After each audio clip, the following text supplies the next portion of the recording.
What's up, guys? We are live. We got a beautiful sight over here. Two cute dogs sleeping next to each other.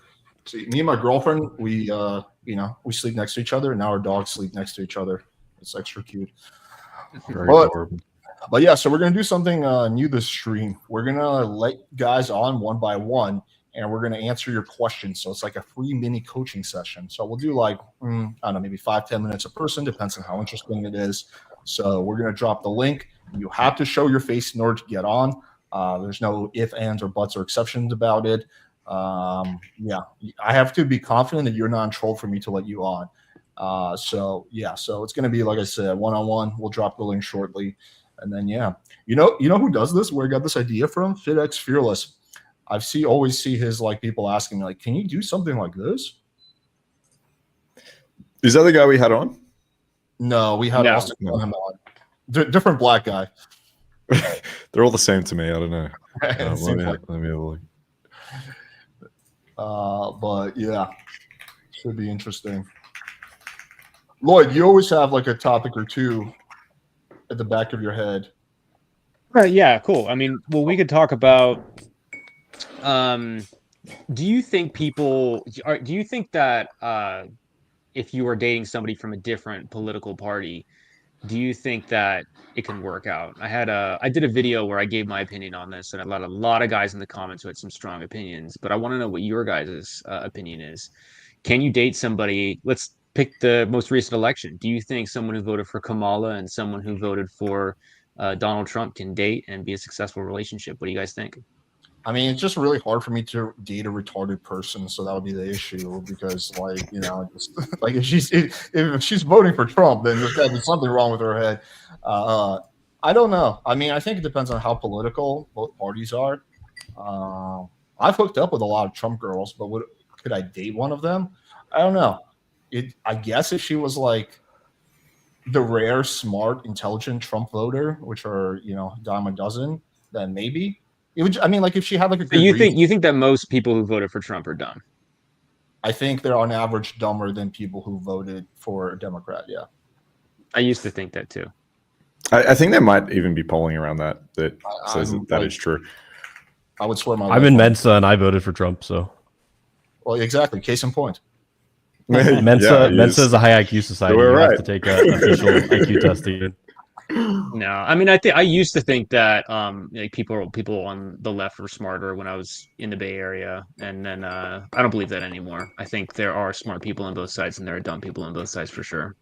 I mean, you're talking about the whole population. That's true for anything, but I think on average, people that are in cities and have college degrees and have higher IQs typically vote more left. But this whole idea that everyone that votes Trump must be stupid, I think there's a lot of other factors that pull them in to vote that way.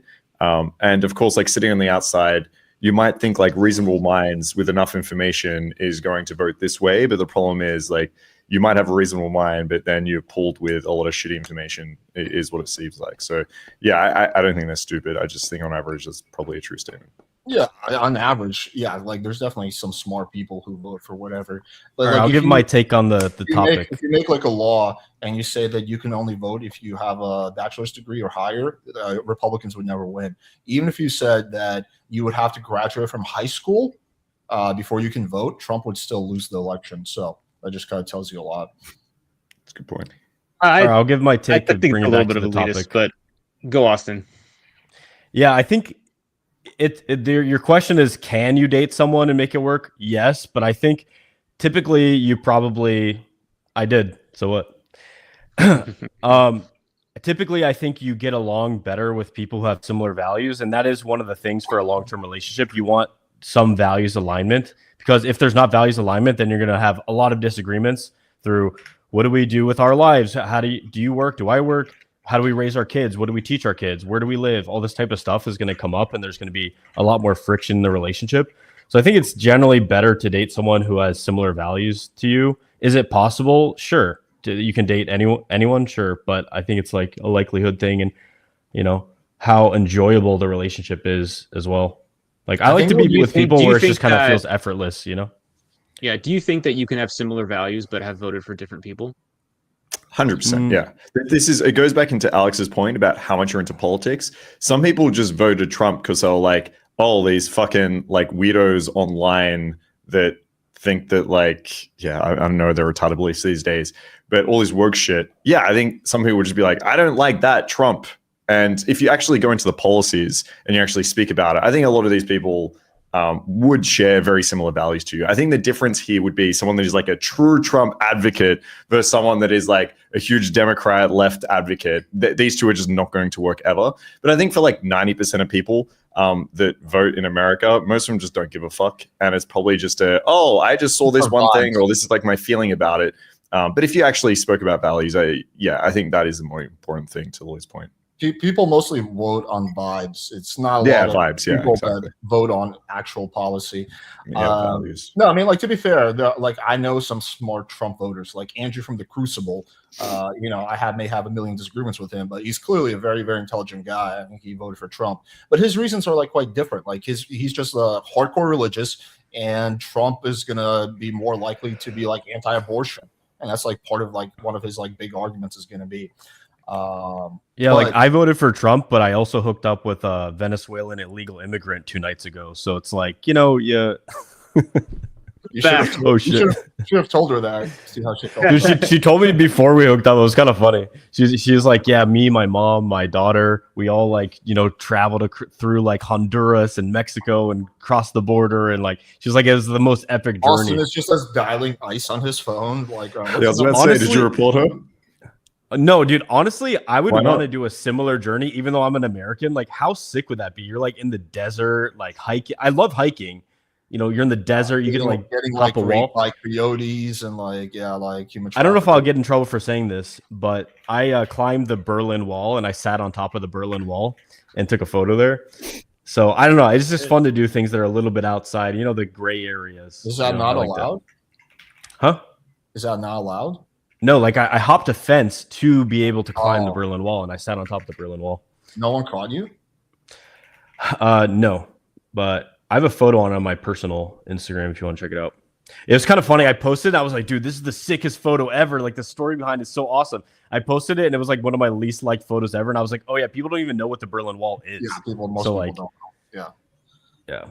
Like, most people, where they were trapped in East Germany, like unable to climb it. I'm like sitting on top of it, like LOL, but like it doesn't come I'm across. American, bro. I'm American. Yeah. It's easier to climb the wall when this there's fucking no wall, gun you retards. Yeah, like what the fuck? What's stopping you? Seriously. Climb over this bitch. It was your interesting family's how, on the other how side. they Just designed it jump. over time, though. They got more and more serious over time and added more and more defense and I think dude. We have to get some shots before I do the Darien Gap.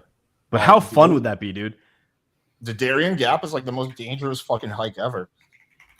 I mean, you guys aren't down for anything adventurous. No, not for the fucking Darien Gap. I'm down. When I was younger, I used to want to do it, but and I've actually researched the shit out of it, like how to actually get across it. But there's like, first of all, you have like the fucking local tribes there that shoot like white people on sight mostly. Then you have all the Colombian FARC guys there who would also kidnap you, and then you have obviously the wildlife. It's like Alex, if it wasn't for your health issues, would you have the desire to go do adventurous stuff and travel and do have fun absolutely. experiences? I used to do that stuff all the time before I had. So what do you need medically to be able to do that? I mean, this would get like a long conversation, but to answer the question succinctly, I have to take like a million fucking things every day. I need to do IV antibiotics once every 3 days. I do now bee venom therapy, so I need access to my bees 3 times a week. That's just the basics. So could you put that in a van and have like a medical on the go, keep Alex alive station? Could I? Yeah. Would it be comfortable for me? No. I mean, like I'm also like very susceptible to like physical stressors. So if like one night I sleep 7 hours instead of 8 hours, I like really feel it, and just like my brain works at 50% of the speed. So, bro, that's fucking rough. How do you get everything done? Jesus, because you're pretty efficient in terms of pumping out content and shit like that. Like, damn. I've always been really hardworking, and also all I do is just work and hang out with my dog, hang out with my girlfriend, occasionally hang out with my friends, and that's basically my life. Yeah, I just work most of the time. So the bee venom, how do you take that? What the hell is? It's exactly what it Markus? sounds like. You just have bees bite you. So you grab them with the tweezers. You can actually order bees online. No, Fun stop. fact. You can order bees online. So it takes So a you while. have like a hive? Yeah, I have like well, they come in like packages, but yeah, I have like Alex, you got to be on some kind of watch list for all the stuff you've been I ordering. have like 40 bees in my room. Like they're trapped, but you take them out with the tweezers and you put them an inch away from your spine. They sting you. You kind of go like, oh fuck, this hurts for a few minutes. Then you do another. Dude, this is like adding objections for That's bowling. baller. What do I hear Jesus flying Christ. around in there? Oh, it's just like 40 bees. Like, Actually, yeah. Just relax, usually they're I'm pretty good at bees. catching them, but a few days ago I had 2 bees get loose, and so I decided not to tell my girlfriend about it because I didn't want to freak her out. And then next day, like as she was like dropping her off at her place, I was like telling her the bees got loose. She's like, "Fuck." I heard buzzing, and I was like, "Am I going crazy, or his bees just fucking surrounding me right now?" Jesus. so when they bite you, they obviously die, right? Yeah. Yeah, they die like a few minutes afterwards. Damn, dude. Yeah, here's do you guys want to do a question? Or did anybody sign on? Yeah, there's a bunch of people here. By the way, someone wrote about is it that Denmore guy or someone? Apparently, Yeah. you used to live with him, Austen. He got like sentenced apparently. Oh, did he? Yeah. Yeah. I just chat happened? GPT'd it because someone asked in the thing. He got sentenced 3 years. Well, are according you to not familiar with the ChatGPT. story? It's a really tragic story. I No, but heard it was the- like he had a accusation. case. Well, and let's then ask he was if just Austen like, wants to talk about this first. I don't know how close they are, but is this something that you want to talk about? I don't know. How close you I are lived with him Demo. for 1 month in Miami, like a month and a half. He was a really Okay, cool so you guy, guys are- very social guy. Yeah. Talk to guys, talk to girls, Yeah, I and met super him, hardworking. So Yeah. I can tell the story because I like researched this because it was fascinating. So keep in mind he lives in Canada, so things are a bit different. But so Alex, can you put the Q&A link up there? I think someone wants to use it.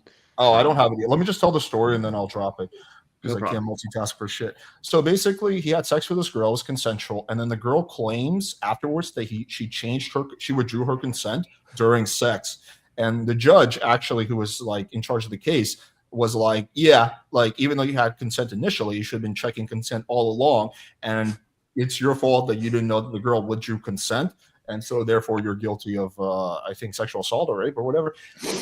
But yeah, I think largely it came down to because the girl wasn't happy that he made infield of her. He didn't make it like a sex tape or anything, as far as I know. But I think what happened, this chick got butthurt when she saw like infield of herself, and so she just got the ultimate revenge. Basically, that's I think. Yeah, so I think guess he it didn't did- I have think he to did do bring that out much. the camera during sex. That's what I read it, and I think he did bring out the camera like right when they were about to do it. That's what. Yeah, I I thought he took videos of like the girl sucking his dick or something. I read this ages ago when it first came out, but yeah, I don't remember the details exactly. Yeah. Sorry, what were we gonna say, Austen? I was gonna say we should give some lessons for people. So this is what I do: is before any time I have sex with a girl, obviously I let it gradually build up to the point where it's sex is like gonna happen, and then we start hooking up, etc. Before I ever stick my dick in, I make a girl literally beg for my dick. I'll make her say either "fuck me" or like I'll be like, "What do you want?" and she'll be like, "Your dick," And that way, I don't only get consent, but I get like horny, like enthusiastic consent. Obviously, during sex, you're like paying attention to how she's reacting to certain things, etc., making sure she has a great experience. Obviously, if she comes, that's a bonus. And then after sex, like Your Honor, she had an orgasm. but I think the whole thing is like you're making sure the general principle is ensure that the girl's having a great time with you throughout the entire date, including sex. And even after sex, like I make sure that she has a good time. I manage expectations properly. And like funny enough, all right, 2 days ago, but all right. And then after sex last time, yeah, this is the guy. He says I fuck BBWs every time. I'm like, what? You can literally see. I love how people are saying things where on video you can see what's happening. I've dated models. I've dated girls who are like Austen, don't feed them. Don't feed AI. the fools. I know. It's just You do fuck some hot Whatever. girls. I'll give you that. We all know you get hot chicks. This guy is getting exactly what he wants. Whatever. I do. Yeah, but fuck also real sometimes to quick, watch but it. he probably did all But that I was gonna shit. say, even after This is sex, just I make bad sure the luck. girl has a good time. Like, and she gets home okay. I'm like, hey, are you all right? Like, you just make sure that you're like this almost caring, protective, like positive man around her. And like a lot of girls will say this to me, even just talking to me, like even before sex, they're like, I could tell you're a good guy. Right. If you're just in tune with her subjective emotional experience, you're making sure your intent is that she's having a great time. That comes through in all the layers of communication. So, right. It's like what you say, how you say it, the intent behind it, who you are, and how you feel about yourself. So there's like 5 layers of communication. And if all that's congruent and you want to give the girl a great time, there's less chance of this to that is likely to happen. Can a girl get fucking, do some manipulative stuff afterward because she's butthurt about something? Sure, but I mean, you protect yourself as best as you can. I would also recommend if you live in a state where you can record in your living room, kind of like nanny cam, 100% recommend that, because you can tell by the way the girl's behaving around you, like what the vibe is. You always have that as a backup. So yeah. Yeah, I think the Austin biggest got a lot thing of to good be. things. Oh, sorry, Marcus. Go ahead. Oh, sorry, man. Yeah, I was going to say, yeah, I think the biggest thing here is something I call like retroactive consent. Like for most of the guys listening, it's not going to be a case. Like we can tell everyone like, okay, Fry is freely given, informed, reversible, specific, whatever it is. Like I think people know that if a girl says no, okay, then we probably shouldn't have sex with her. I think a lot of people understand that. I think the biggest problem when it comes to allegations, and a lot of the time, unfortunately, false allegations, is a retroactive part. Is the girl will think basically, I will consent having sex to someone that, as Austin said, I think is a nice guy and I think will want to see me again. And then after sex, if you're like, oh yeah, fuck this bitch, I'm not messaging her again, and then you're posting stories of other girls, or you've taken infield and put her on a line or some shit, she's going to look back at that and say, hang on, I didn't consent to having sex with a guy that was going to treat me like shit and like never message me again. So technically I didn't really consent to sex. Like that's the thought process that goes on. And so now all of a sudden she does feel that way. Like I must have been used. I must have. And sometimes the friends will be like, hey, when you had sex with that guy, and it becomes more and more pressure. I've had friends years ago that had allegations like this. And luckily their friends actually came in and testified and was like, this is a piece of shit. And that was fine. But you got to be really careful here that after sex, you're making sure that she's okay with the types of sex that just happened. So this is like sending a message the next day if you're a little bit unsure. It might be validating her. This sounds funny, but every time I have like a gangbang and there's a bunch of guys with the one girl, afterwards, it's always like, that was amazing. I can't wait to see you again. Like in those cases, if you're just like, all right, that was fun. See you, bitch. Bye. She's going to feel regret after that. So retroactive consent, making sure the girl is happy with it afterwards, not just I'm having sex, she said yes, is the most important part of the consent. It shouldn't be that way, obviously. Girls shouldn't be able to like take back consent retroactively, but that's just the way it's going to happen. So you got to be careful of that. I'll just give my 2 cents. The only thing I do really is after sex, like maybe half an hour after she leaves, I say that was fire. I send her a text. And then once she responds to that and she says, yeah, it was a lot of fun or whatever, bam, you're good. Good. Yeah. That's my advice. I think some guys want to get on the stream right now, so maybe yeah. bring them on. Let's bring them on. All right, Jesse, do me a favor and put up 2 fingers so I know you're real. All right, cool. All right, hello. What's up, guys? Good to see you all. Some of you might recognize me. Lloyd, you've coached me one-on-one in the past. So my question is, currently I'm in situation in my run club where girls who are in relationships, or I suspect could be in relationships, are showing me a lot of attention. They're choosing to run with me instead of their boyfriends who are also there, who have also met. And, they're going out of their way to add me on Facebook and just showing me a lot of attention, So I'm wondering, what's the best way to handle these situations? I think, I don't really want to ruin anyone's relationship, but if they are pursuing me and showing me a lot of attention, then I think it's probably just to reciprocate that attention. And, if I'm not sure if they're in a relationship or not, then just, make a move. Hey, be like, hey, we should get a workout in sometime. Should we run together, train together, and then, kind of go on from there. So Jesse, how much experience do you have with cold approach, and how much, if you feel comfortable sharing, how many girls have you been with? What's your experience level? Okay. I've been with long-term I've never been in LTR, but I've had a lot of experience dating. A lot of my dates have come from cold approach, yes, and a few from social circle, especially Run Club. But I mean, for me, the best So ROI. can you share how many intimate moments you've shared with lovely women? What's your leg count, bro? 0.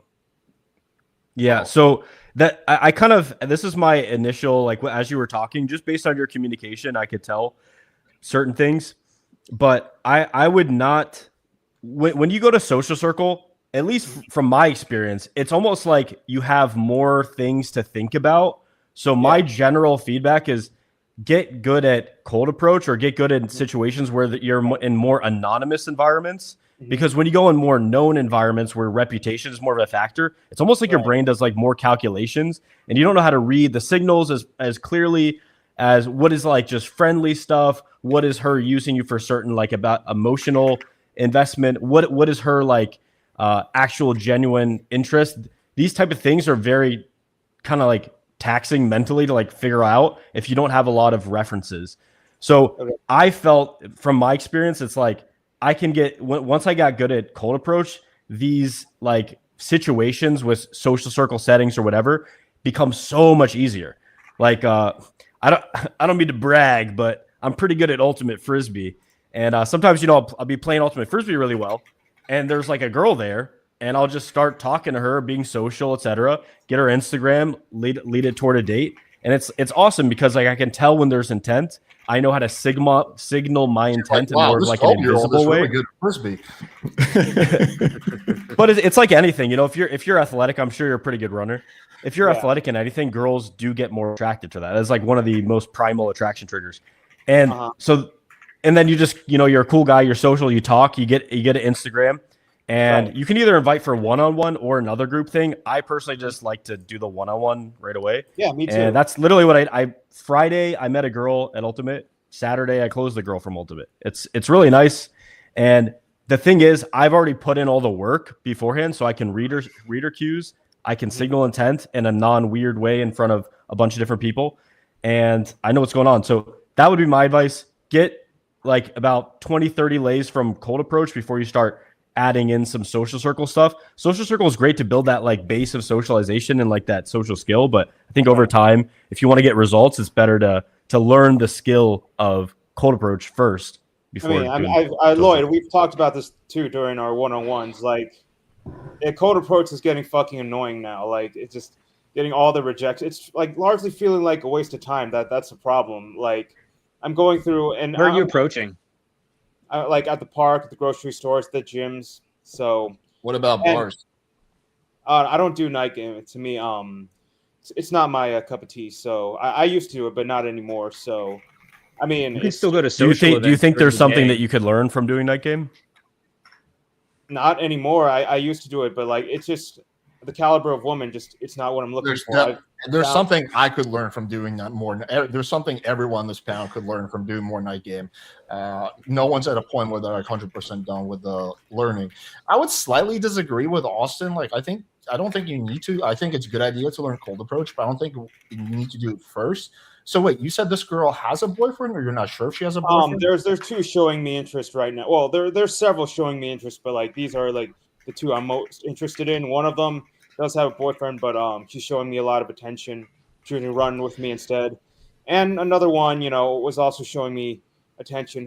But I kind of looked her up, saw that, you know, she was with another dude, but probably in the past. I'm not sure if they're still together. So may invite her out for an activity one-on-one and see where it goes from there. So yeah, this is pretty straightforward. Just pick whichever one you like first and go with her.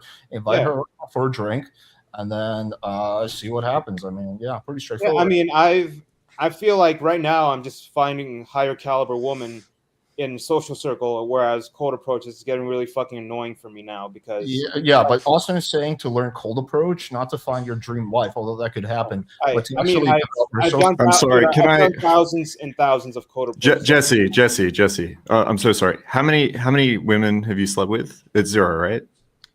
0, yeah, like I said earlier. So all right, how many women in night game wanted to sleep with you and you said no? At the, I'm not sure. I mean, So I've never been in I think Marcus is getting at that, like, maybe we haven't given Night Game a good enough try. Is that what you're saying, Marcus? I'm not even getting at that. I'm getting at either something's happening here, something's off. Okay. Okay. Either one, there's a lot of average women that are throwing themselves at you, and you're got too high standards right now, and you're saying, no, I need the 10, I need a high caliber one, which is like you're never going to get the high caliber girl unless you gain some experience and actually start sleeping with some women. So if you're got this crazy high expectation, that needs to be lowered, okay? You need to get some experience. My guess here is more likely there probably isn't a bunch of girls throwing themselves at you, and this may be something to reflect on, maybe a bit of a defense mechanism where, okay, you're going Night Game, it's not that successful, we ask what's wrong, and instead of saying, look, I'm just not building attraction, they're not high caliber women. In your run club, right? Yeah. This would be my guess, is that I'm not actually sure if these girls want to sleep with you. This girl with a boyfriend, you're at a run club, you seem like a really sweet, nice guy, you're chill, you're at a run, she's probably just running with you and chatting with you. Like, I don't imagine this girl is thinking, I want to fuck this guy, okay? I don't give a fuck about my boyfriend, I'm going to leave, they're probably just being really friendly. So I would encourage you to start showing a little bit of interest, maybe be a little bit disagreeable, and you can practice that in Night Game easier than you can social circle. Sure, do both. But there's something going on here that is just often doesn't sound right. And when that happens, it's usually our ego getting in the way and protecting us a little bit. So I would just spend some time and reflect on that, because what should be happening right now is you reflect on that, figure out what it is, and the end result should be, you know what? I'm going to go out in Night Game. I'm going to go out in Day Game. And yeah, I'm going to fuck some girls and aren't 10s, and I'm going to gain some experience here because that's going to help me in the long term. But yeah, something for you to figure out, I think. Yeah, and I would definitely push back on your idea that there's no quality women that you can meet through cold approach. Every woman leaves her house at some point. So every woman's going to go to the grocery store, go to the mall, or walk around the street, walk her dog, walk in a nice part of the city. I told you I've done thousands of cold approaches. The first girl I've ever made out with my entire life came from a cold approach. I know. So you keep talking about the quantity of approaches. Game is a skill game. So what you need to do is use the quantity of approaches to improve your skill set. So every time you come back, are you reviewing audio infield, video infield, writing a field report, asking Lloyd for feedback? What could I do better? Are you getting wingmen to go out with that are a little bit better than you and asking them how to improve? Or is it just like you're trying to hit a number? And another thing too is the problem with just doing quantity is, especially if you're doing something wrong, like keep in mind, 99% of people don't know how to do a day game open. Everyone opens from behind, touches the girl, scares her, and opens too close. They don't have their tonality on point. And also, there's this concept that I just came back from NAC therapy boot camp, and one of the things they talk about is that you can tell if people have lines on their forehead like this, it means that they're often angry, right? If they have if they have like crow's feet here or whatever, a little bit more wrinkles here, they smile a lot, right?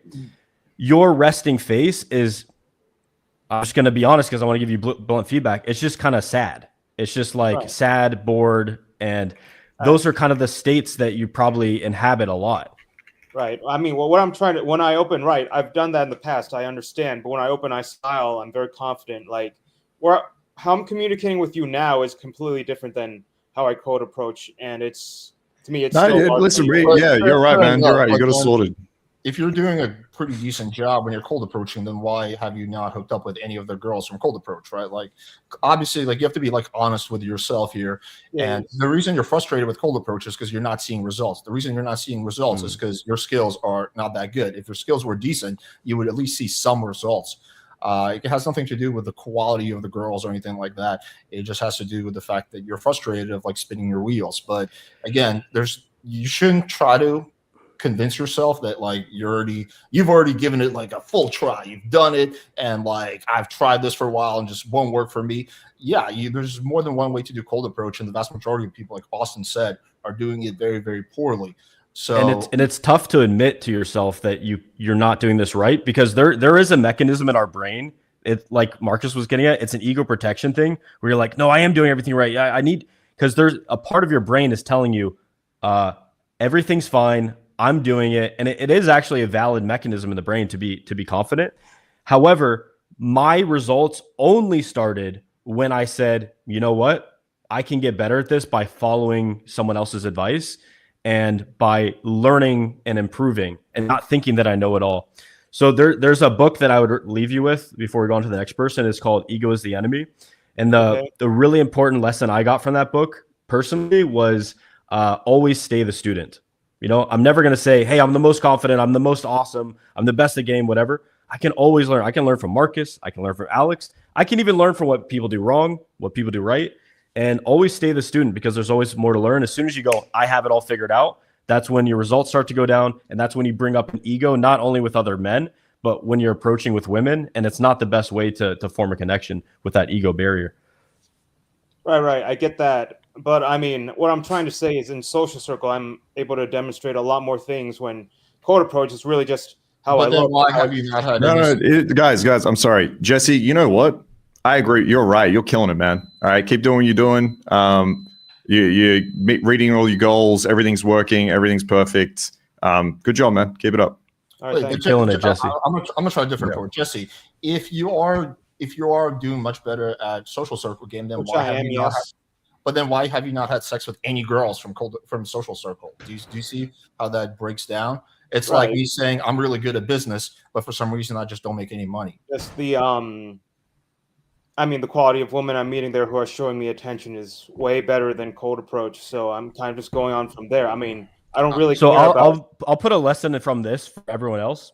So when you're in a known setting where you have repeated exposure to women, they do have more time to understand your qualities before making a decision, which is good. And it's a little bit easier in that sense. Mm-hmm. But the problem is when you're in a situation with these high reputational factors, like if you make one misstep, that could cause like the whole group to kind of turn against you. So I know that, but I mean, I have status in my group, and exactly. Listen, Jesse knows, guys. He's killing it, guys. Don't listen. I don't know why you guys are trying to give Jesse advice when he knows what he's doing. Listen, we know that these girls are just being friendly with him, and he thinks he could get laid any time, but he's not going to. So he's playing 4D chess. All right, we don't understand. All right, Jesse, you know what? I'm in your corner. Okay, you're killing it, bro. Keep going with the social circle. Marcus, you mean, homie. You're getting nah, bro. Listen, okay, we should move on. He's killing it. All right, well done. Keep it up. Hang on. Let's be semi-polite. You just kicked him off. All right. Well, it's like if people come on, they should at least be willing to say. I mean, anything that we were giving him, he was just like, no. I'm doing great. And this is another thing. This is another interesting aspect of psychology. Is men misinterpret just like general socialization as the woman is interested in me. Like I forget what this effect is called, but it's let me find. I call it false compliance, right? Like when you have women, this might be at a bar or a waitress, or it might be a girl at a club that is like happily married and just wants to chat to someone. Is all social circle settings, like at work or something like that. When you do night game for so long, you're used to girls just being mean, rude, and assholes to you.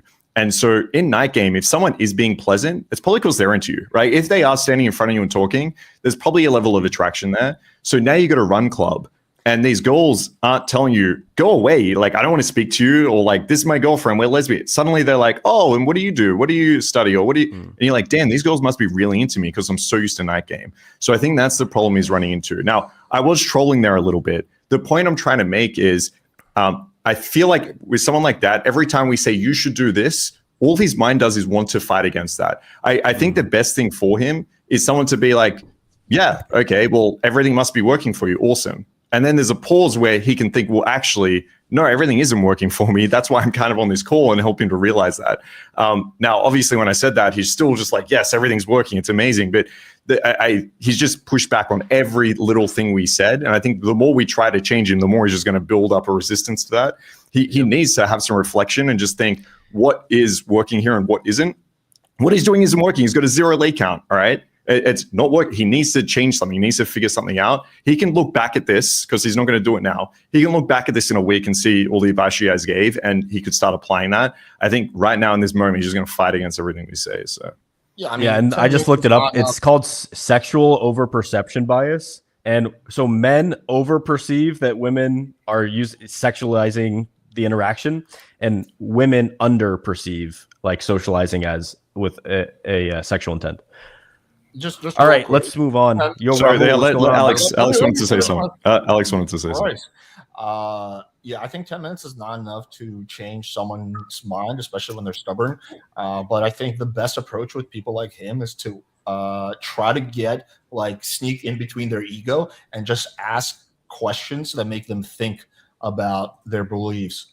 That's why I was trying to ask questions like, well, if you are doing good, why are your results 0? But again, 10 minutes is not enough time. It's one technique from the ACT therapy. They have you think about someone else. Like if you met a guy and he was doing this, what would you say to him? You know, or you can use your future self. What would your future self tell you in this situation? All right, let's be nicer to Rahul. So Rahul, what you got? Yeah, hi guys. So I don't need any solutions. I just need your advice on how to arrive at a solution. I'll just give my background and then what has been happening in the past few months in my life, and maybe you can advise me of how to set up my life for the remainder of the year. And I have a plan, and you can just give feedback. So I moved to the US 2 years ago. Before that, I was in India. My lay count there was 10, 15. And in the last 2 years, also in the US, my lay count has been the same. The quality of girls have been like sixes, one or two sevens, but mostly fives and sixes. I took a boot camp with Austen. I live in San Francisco, and then gaming was really hard. Then I also got into mentorship where I started getting the results. Um, I face, I mean, white. I struggle the most with white girls. I cannot pick up on their non-verbal cues. They just feel very foreign. And also, like, I feel very sensitive to rejections even after doing it for like 2 years, like rigorously. I was in Miami, did like a 30-day challenge, and still on 27th day, I was feeling approach anxiety and feeling hurt. And um, and then I was like, okay, San Francisco is not working for me. I put really, I went really hard on my job. I'm going to move to New York. There is a lot of volume. I was basically working 15 hours a day for this interesting project, and I was getting a lot of pressure from the seniors because they were getting laid off because of all this AI thing. And at the same time, I just started using finasteride for my hair, and I had like the first panic attack of my life like a month ago. And now I'm slowly getting back into normalcy, but I still have like a lot of cognitive overload. I've started therapy. Because of um, finasteride or unrelated to the finasteride? Due to because of finasteride, yeah. dude, I just I hear. Yeah, this is for anyone who always asks me, "Hey, Alex, why don't you get on finasteride?" Stories like this are the reason that I don't want to fuck with finasteride. Yeah. And I never used any drugs in my life before, and I went through every step, like, I don't due diligence. I went through self-help groups. I bought a course of this guy, Rob Perfect Hair Health, and then consulted a bunch of my personal friends, got a doctor to recommend me, and still like it happened, and it just blew my like view of reality. Like I used to think I was invincible, so now I'm having an identity crisis kind of thing. I started taking therapy. I was taking therapy for my inner game with girls, and so I had like a nice, beautiful woman giving me therapy, but she still has like very feminine way of looking at things, and yeah, it is helping, but there is some sort of improvement there. Then I'm now slowly getting back into things. I'm trying to build myself up, watching Inside Out, thinking, so that it paints me anxiety in a positive way. Then I had a girl over yesterday or day before yesterday, and then I had sex, and my Whoop basically reported that my blood oxygen levels went below 85%. So and now I'm just using a machine to help me like get up to speed. Um, so now, and then I also got laid off from my job. So now the current situation is I got rehired. I got like 3 month mental health break. So June, July, August, I'm planning to just recover, heal myself. Then the remainder of the year, I just work remotely and I work in Google. So you also have an option to just work 80% of your time. So you can take like 3 weekends, Friday, Saturday, Sunday. You just get 80% of your salary. Um, and so I need your help in making the decision of how should I use these 3 months mental health break and the remaining 4 months. I plan to take mentorship with Austin again. Where should I set up my base? Should I keep it in New York? It's very cognitively overloaded city. Or should I spend some time in Europe or any other place? Is the main focus of these 3 months is just for like your mental health? Officially, yes, but if I recover, fine, and But what is That's your gaming, bro. let's say hypothetically, if someone else was named Rahul, what would they want to do with the 3 months? What would the purpose be? I mean, approaching girls is good for mental health. I agree. And so basically, game, mental health, and just kind of like recovering from the finasteride debacle. basically, health and relationships. Just forget about the wealth part because I'm already getting paid. All right, I'm going to give you advice, but then at the end, I'm going to actually ask you for your help with something since you work at Google. But anyway, let's start off with you. You guys know where this is going. You guys know where this is Exchange of services. So your story is not super uncommon. When I was researching for finasteride, I heard stories similar to this. The way finasteride works is, I'm sure you know, it's on your hormone system. So what finasteride could have done, again, some of this stuff is not really well understood exactly how drug mechanisms affect each person. There's a lot of people who take finasteride have no issues, right? And there's some people like you who take finasteride get really fucked up. There's some people, most people smoke weed, have no issues. And there's a small percentage of people, they smoke weed and they just fucking lose their mind, right? The first thing I would do is find a functional medicine doctor, a good one with high reviews, and make an appointment and do a full hormone panel. Check every possible hormone, not just testosterone, but IGF-1, free T3, free T4, TSH, DHEA, like literally every fucking hormone on the planet. You can get that at any lab test now. That's the name of the place. Any lab test now. I would still go through a functional medicine doctor because there's also other things that they probably would check you for. There's a lot of things, vitamin and mineral deficiencies that could totally be setting you back. And it seems like this whole thing was kicked off by something physical, you taking a finasteride pill. So I would, at least in part, approach it from a physical perspective. What percentage of the way? So you mentioned this was like 3 months ago. Like, how much better do you feel than the day after that you taking finasteride? Like, are you 50% better, 80% better, just physically?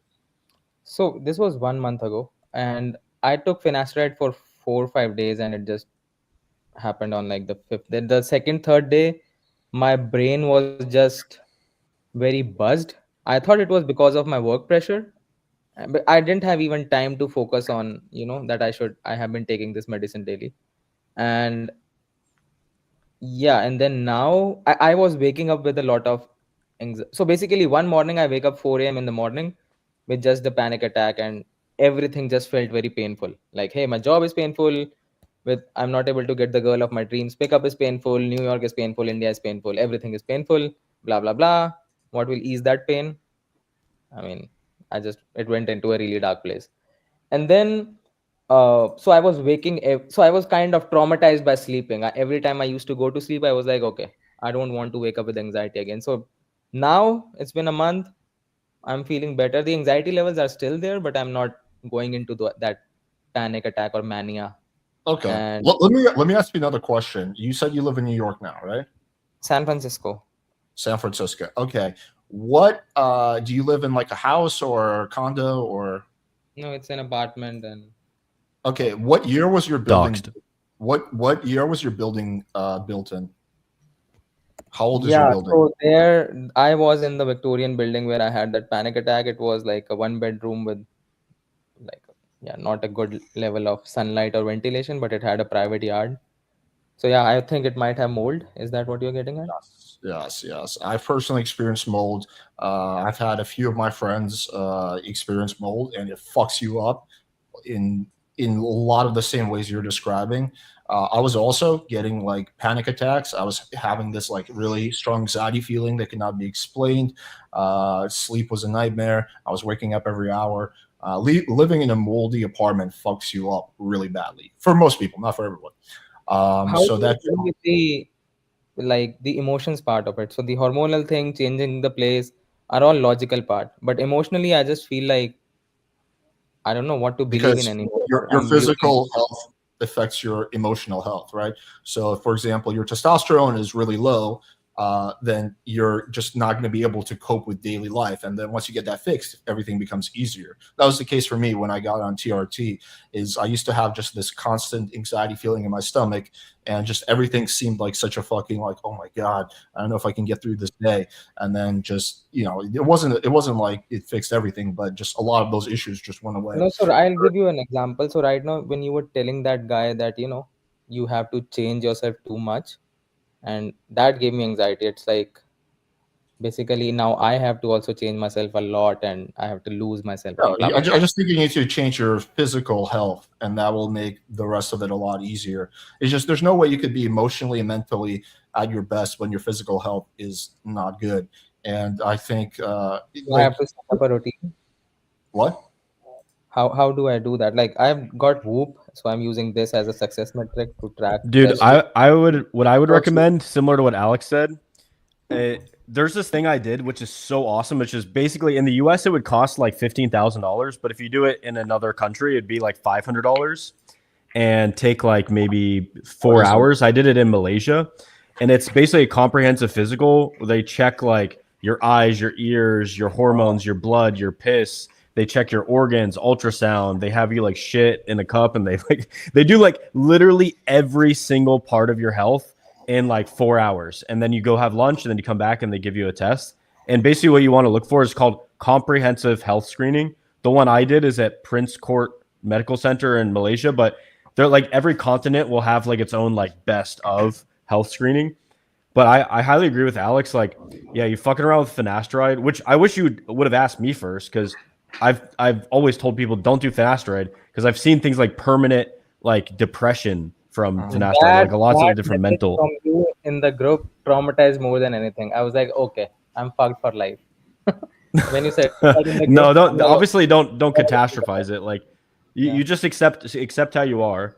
And the other, you did mention one other thing with the anxiety, which might be your relationship to anxiety, which I'm sure your therapist pointed out, but you never get rid of anxiety. And you should not try to get rid of anxiety. You should not, that should not be a goal. You just should not be repressing it. You should not be trying to get rid of it, but you should be learning how to live with it. Anxiety exists for a reason.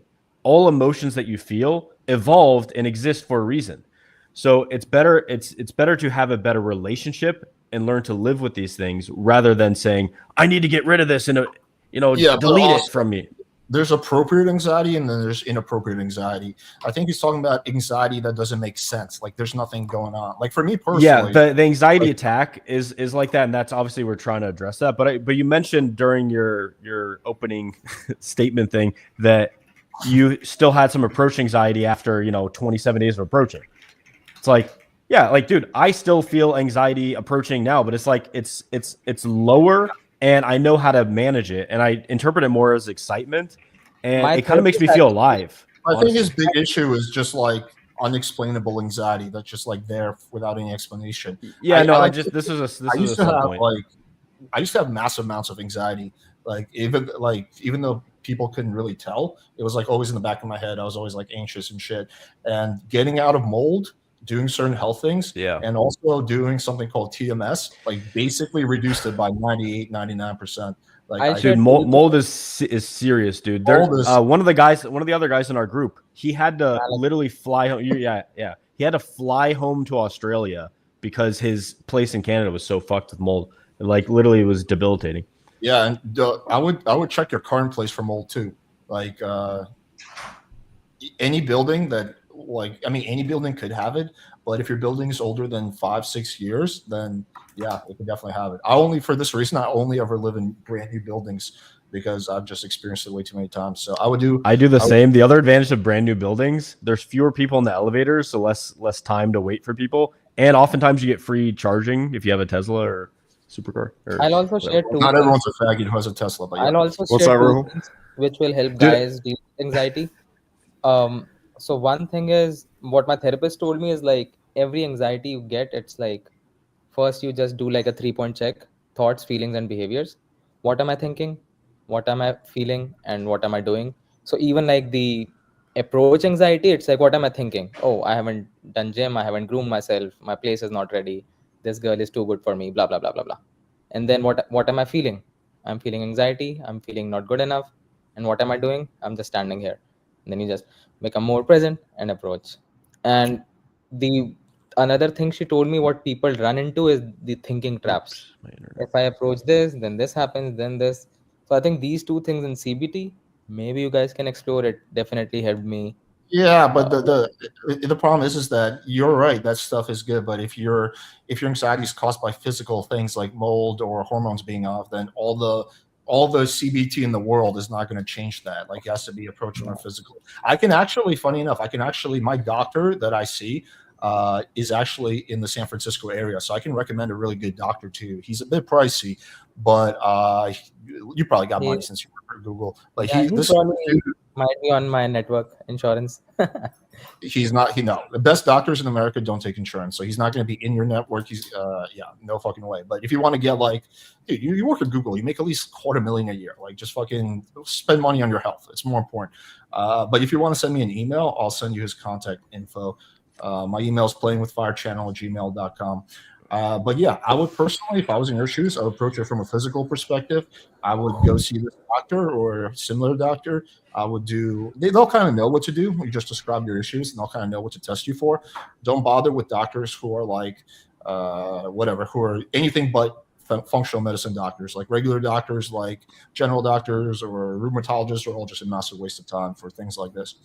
But yeah, that would I be just my do it advice. for a few months, like next 2-3 months, and then after I'm up to speed, I'm working remotely. So in order to improve the results of my game, is it fine to set up base in New York, or I should gradually do that first? Set up in It a doesn't matter. It doesn't. Yeah, New York will be probably easier than San Francisco, but it does. That's not the big thing here. You can be in San Francisco and still get results. I would say if you want to have a mental health break, do not go to New York, dude. Yeah, That yeah. place is fucking. That Go is to- like go the to most Texas or dystopian. Go to Florida. Like, I would personally never want to live in New York. Yeah, So my Rahul, therapist keeps asking me to come to Miami, but Austin doesn't like Miami, so I'm like, I don't know where Miami to is Dude. awesome. Austin was Miami's just, great. Everyone should move to Miami. Austin was just tired because there's not enough homosexual events here. He felt left out. Someone's So complaining. No one cares about my rant against Miami, so I'm gonna save it. Miami's, I love Miami. So Yeah, which let's place pretend do you Miami's awesome. It's great. It is. Okay. Like, I love it. Perfect weather, super hottest girls, good food. Like, yeah, ocean. Yep, No complaints. I stand by all of that. Okay. Everyone go to Miami and game in Miami. And then, okay, I'll probably use ChatGPT to build myself a routine of working out, cooking food, and using 2 hours every day for pickup. Because I am Don't able be- to. don't be cheap. Oh, I was gonna bring this up. So you're fitness. asking where to go. So there's a couple things. Like, if I was in your situation, I would choose between Europe and Latin America. Latin America, the setup is just so good, dude. You have a fucking cleaner for like super cheap, cleans your whole place for like $20. You can get a personal trainer for super cheap. You can get like massages every day. You can get chiropractor. You can get like Spanish lessons. You can get like literally everything straight to your house, and you don't have to really think about anything. You could be somewhere like really nice, good view, everything set up, super cheap. No, don't have to worry about finances.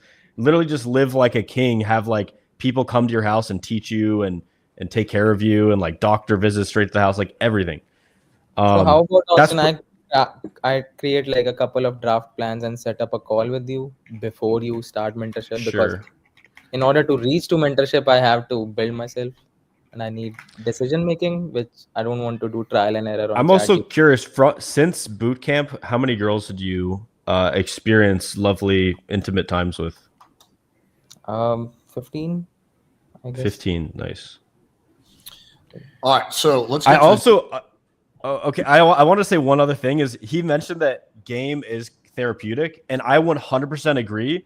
And I actually went to an event filled with like PhDs in psychology, and I explained to them like even how my course works and stuff like that. And they're like, no, this is great. This is literally like 90% of what I have is already kind of in alignment with like essentially the cutting edge science on this shit.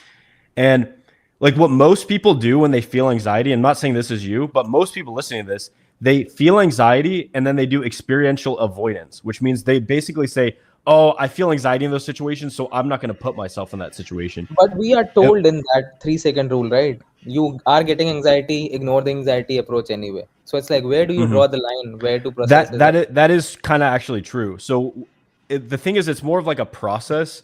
So there are these like factors, these like emotional patterns that you have that make you inflexible emotionally and cognitively.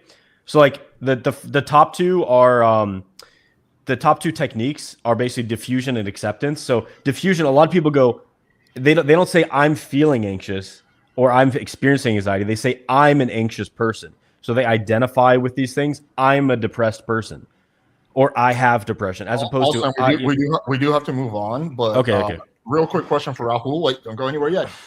As you know, my channel has been demonetized. You work at Google. Google owns YouTube. Could you do me a favor and submit an internal request? If you get my channel monetized, I will give you all the free coaching in the world for the rest of your life. Okay, you can come on every week to this, and this will just be a Rahul coaching session. Okay, by 3 coaches. A couple of my friends moved to YouTube, so I'll ask them to put in a case for you. But just give me 1 month. I'm still laid off, and my manager is working to get me back in the system, so I don't have access to my team. Okay. And Rahul, one last thing. Email. Yeah. One last thing. Congrats on the lay the other night. The 85% is probably complete bullshit, so don't worry about the whoop thing there.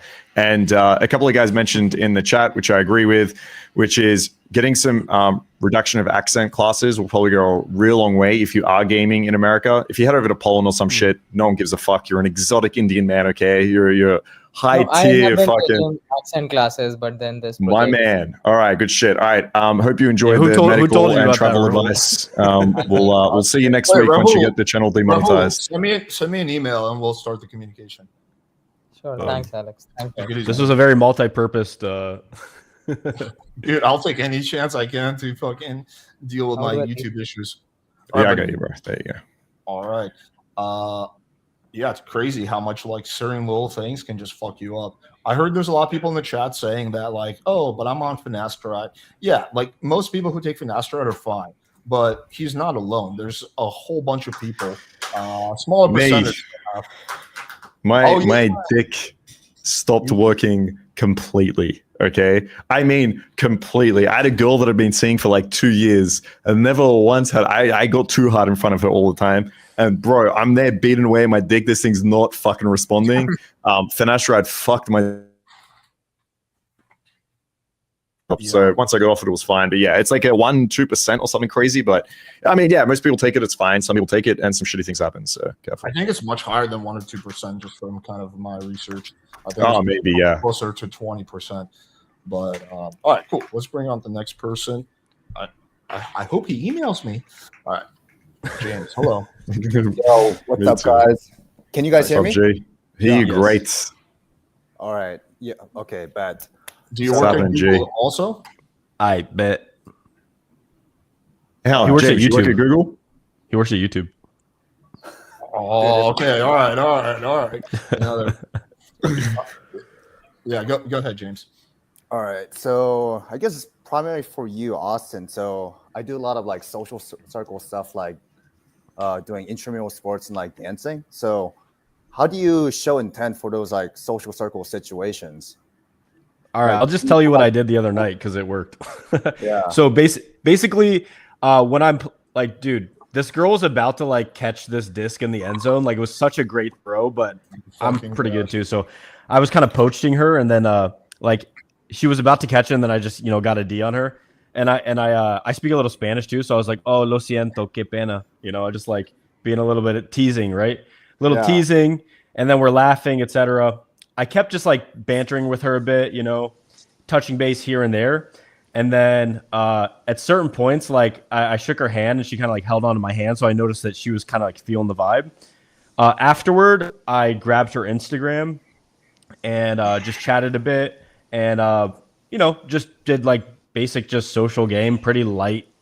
I call it invisible game, right? It's like when you're signaling intent, but it's not like super obvious and it's not super like, oh damn, you're super hot, you're super cute, right? I'm just like it's coming through my sub communications.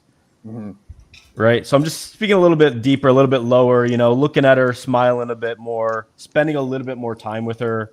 And then, yeah. But set this up a was like date.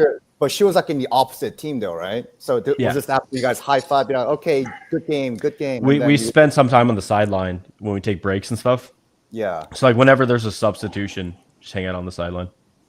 Okay. Can you repeat your James, question again, James, what type of social circle are you running, my man? Give us some insight into what you're setting up, and then we can give you a little bit of hand about how to escalate on these goals. Because it's going to depend. If you're just hosting parties with a bunch of like girls coming in, you can be a little bit more free here.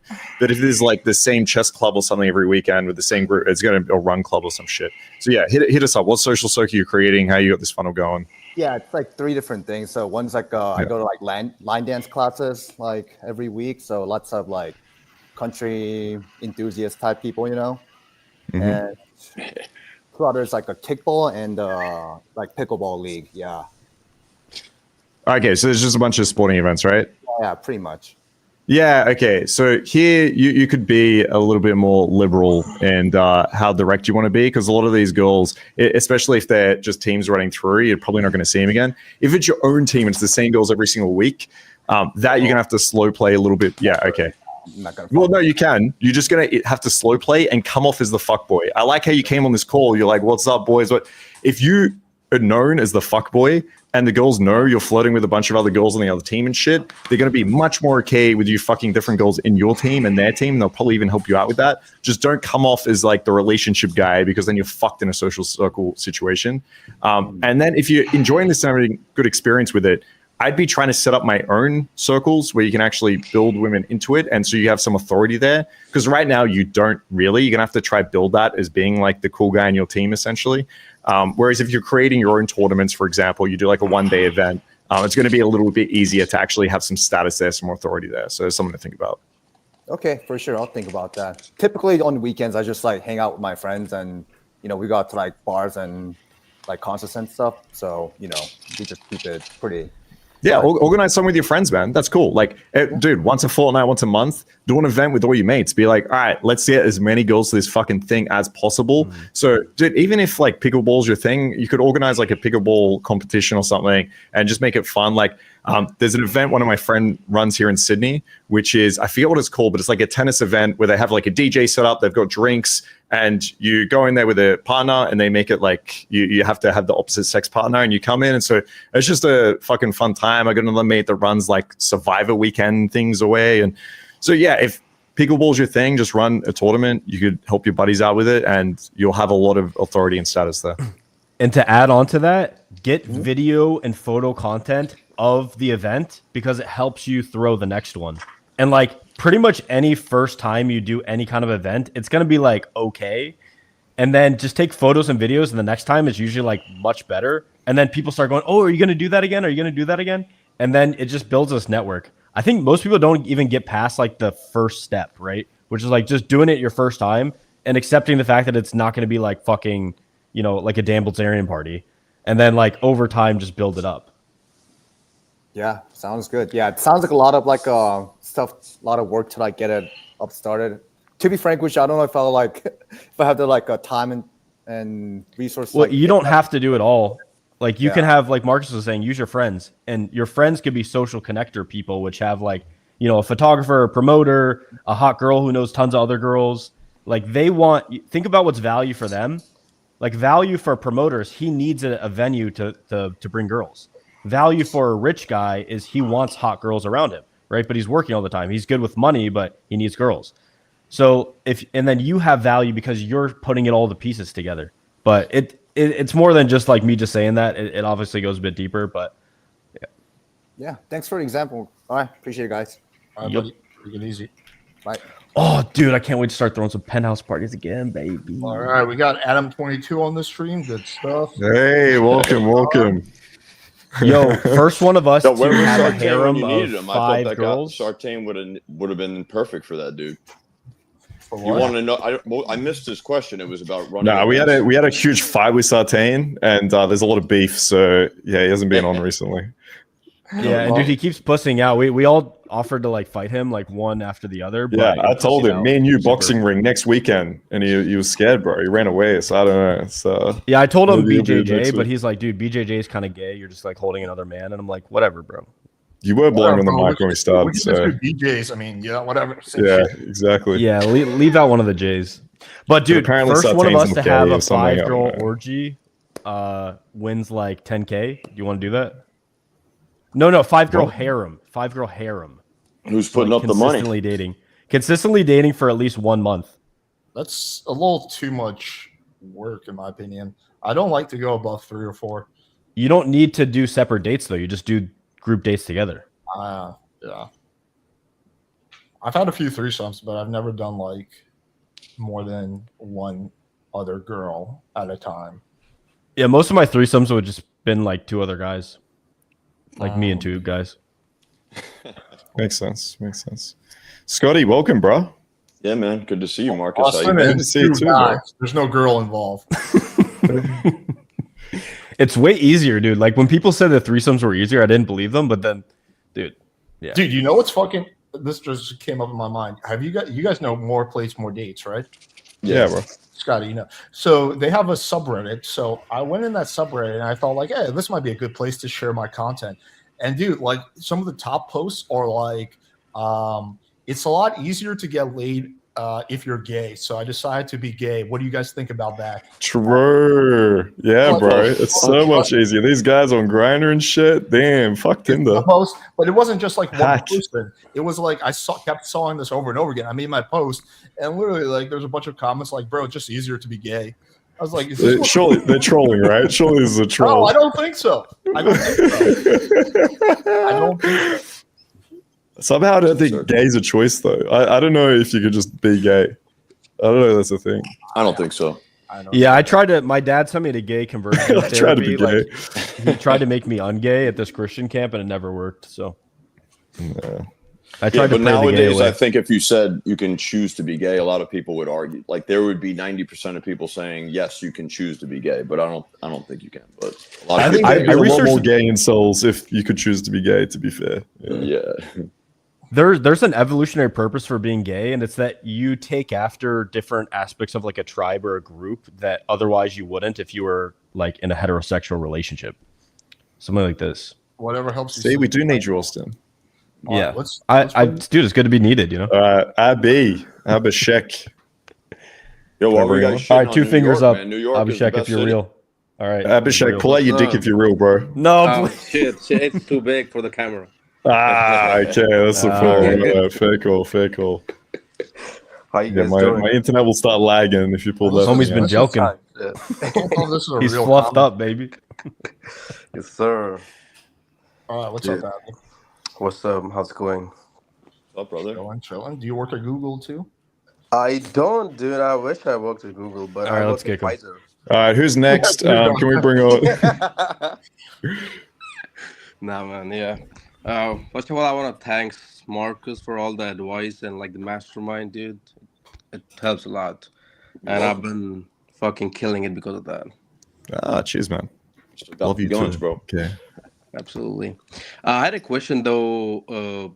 This question, I think I can be better at vibing when I like open a set with girls, maybe like a group of girls.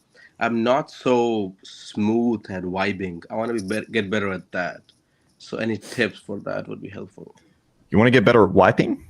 At vibing. I'm joking. I'm just fucking with you, bro. He's struggling with wiping his ass. Okay, it's a fucking process, man. Like, you know, it's like, how far in do you go? Is that gay if you go, like, you know, Yeah. like, Yeah. I can go if no one wants to answer. yeah, go ahead. Vibing. I think this is in stages, right? Like, obviously, you start out and it's like, yo, I need some training wheels here. I need a way to actually develop my game. So you get a bit of a structure. You might even have some lines prepared or some conversational topics prepared. Like, I'll get into like what she does for work, for example, and then I'll DHB that. I think over time, you learn to become a little bit more present. So I always think about this. I don't know if you heard me speak about it, but like plan versus presence. So for some guys, they're way too plan orientated. These are the engineers, they're in their head and they're like, okay, I must do A, B, like mystery method type shit. I'm in A3 or something. And then you actually look at their game and you're like, you're not smiling. You're not actually present with the girl. You're just in your head. And then there's the fucking presence guys, which are like, just be honest and just go and vibe with the girl and just feel her energy. And then you look at these interactions and the guys are just talking about to the girl how nervous they feel or how they want to check a shit later. And it never leads anywhere. They're just sitting there on the date for 5 hours and they're like, yo, Marcus, so my 5-hour date didn't work out. And you're like, what the fuck? You're doing on a date for 5 hours, right?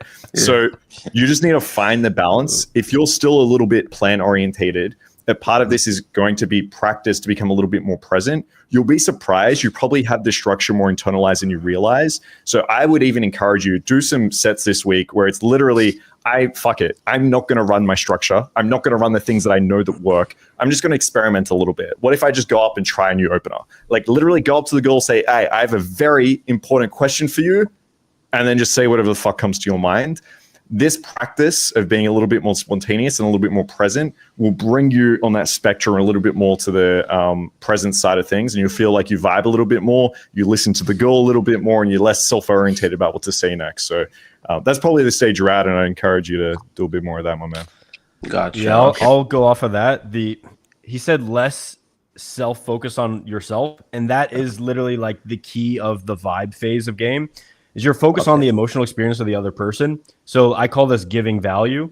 And you're basically giving value just means like, what is it really? Like, can anyone define what giving value is?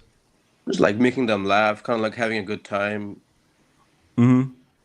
Yeah. So it's basically like your intent is to raise the emotional vibe of the interaction. So you're giving energy, you're projecting your voice, you're cracking jokes, you're just kind of vibing off of the emotions that you're getting, right? Mm-hmm. And it's less like the desensitization phase of game is like all about, oh shit, I have to go up and I have to approach and I have to get used to this so that my personality can come out. It's more about trusting yourself and letting things come to you, letting the flow come to you, giving value, self-amusing, and obviously just like letting yourself talk. Like most people, they have this bar of like what's good enough to say, and they have it so high so that nothing comes out. Whereas the best thing to do is drop the bar a lot so that basically anything is good enough because you're talking about it. And if you fuck up, you just calibrate, right? Oh, sorry about that. Anyway, and change the subject. Okay. And one other thing I would give you is you should have this default love of women behind everything that you do. So like when women again interact with me, they're feeling like this, like I literally genuinely love giving girls a great time. Like I like getting girls off in the bedroom. I like, showing girls. It's almost like I'm their father and I'm like showing them a cool thing, but I also get to fuck them. It's like I show them a great time. Here's how you ride a dick. And then, but all throughout that is embedded this intent of like, I want her to have a great time and I deeply love women. The number one thing can fuck up your vibe is like watching tons of red pill content that's like, just subtly embeds this like women are dangerous, they're scary, they're gonna fuck up your life, like women are bad, they're destroying society. Like you want to remove all that shit and develop this love of women. I see. Okay. The other thing I would say is a lot of people when they start on the desensitization phase, they're just doing a couple approaches, and in between their approaches there's like 15 minutes. When you're going out, there should be some momentum, right? So do some warm-ups, get your voice moving, start meeting some guys, start meeting some girls, talk to a bunch of people in the venue, and then you start to like feel like the venue or the wherever you're day gaming is like this fun place where you know a lot of people and you're kind of part of the tribe. And that also is something that subconsciously lowers the barrier, and you feel more comfortable and your natural personality comes out because everyone has a cool aspect of them that they can share with the world. The problem is most people, they repress that or they cover it up or they never get to the point where that comes out without like a sufficient amount of alcohol, which is super, super trans. Alcohol is not gay, it's trans because alcohol has it decreases your testosterone, especially IPAs. They have the most estrogenic compound ever discovered by science. It's called, someone researched this. Someone posted in the chat, PN8, 8PN. and it basically suppresses your it makes you super estrogenic, and it's actually a component that they use in breast enlargement pills. Anyway, we're getting off track. Very But fun fact. Yeah, and I feel you. Whenever I am like with my group and like I'm just feeling it, just having fun, the conversations like start like very free flowing, and that helps a lot actually, as you said. But sometimes like when I'm doing it by myself, kind of like stiff. I'm like stiff sometimes, and like just be very scripty. So let me talk on this, because the other thing is, it's not just you go out and game and everything works out the way you want it to work out. There's a process happening in your mind after an approach, and it's that self-reflection part of it that can either fuck you up or make your night amazing. So if I do an approach, it doesn't go well, I don't interpret it as like I'm a piece of shit, no one likes me, like this isn't gonna work. Can I do this? I don't know. I interpret it like, oh, she just wasn't feeling it. That's okay. There's a lot of other girls here, and that hurt. What she said kind of hurt, and it's okay, right? I can move on. I can still take action despite that, right? So the number one mindset I would give you actually for the vibe phase is however I feel right now is good enough, right? So if by accepting the emotions that come up for you after a rejection, after a good approach, whatever, just you being by yourself, by accepting those emotions and taking action regardless is the best way to go about it. It's like, it's okay if I feel a little bit anxious. It's okay if I'm a little out of it. It's okay if I'm a little tired. And if you just take right action, you'll notice that zone, that state sneaks up on you, and you end up getting to this like awesome flow state where you're almost like taking shrooms and you get like this psychedelic trip. Whoop. Yeah, actually. Anyway, I've been ranting too long. Someone else go. I would say I like did honestly, take Molly this weekend. That was good. You're obviously at the beginning stage where you're just way too attached to the outcome, and when you go out, you're kind of in this like Sarge state where I'm going out to Sarge, and if I don't get a number or if I don't get this, I'm going to be upset like automatically. So you're kind of in a lose-lose situation. So the only thing that I really did to counter that really was just, I'm like, I'm not spreading enough positivity in the environment that I'm going to. I'm just seeking a specific result, and that's it.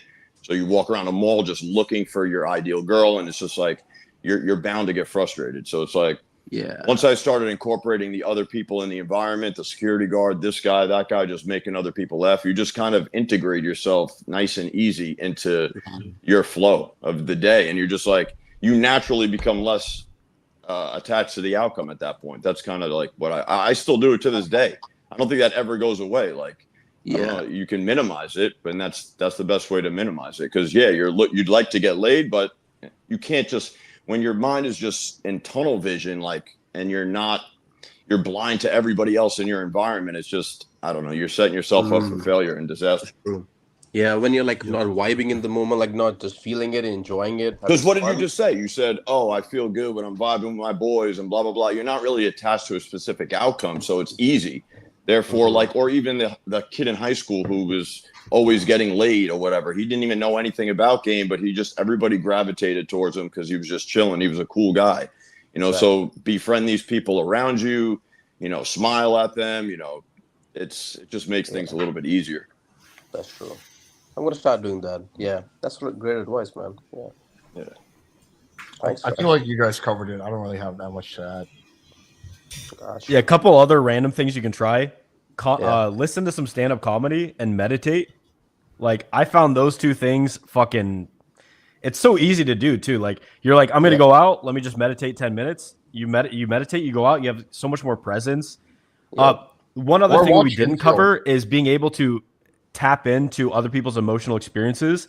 And that there's a really good guided meditation I have in my course, but I think that you could probably find a similar one on Insight Timer, the app. And basically what it is like, get with it doesn't matter if it's a guy or a girl, whatever, but you just look into someone's eye and you basically go through all these different emotions together. Like, it's describing, like, see if you can see their pain, see if you can see the happy moments of their life.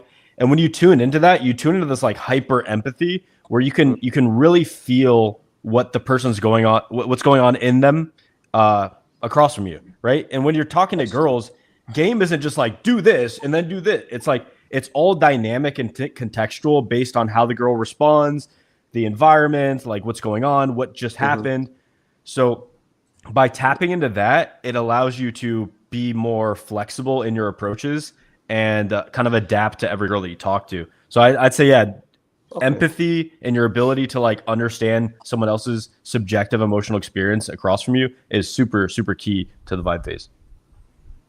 Actually, yeah, that should help a lot because understanding what actually the girl's head's at, what she's thinking right now, or like what kind of girl person she is, or he or she. I'm going to cut you off. One other thing everyone else should be doing, speak Yeah. louder.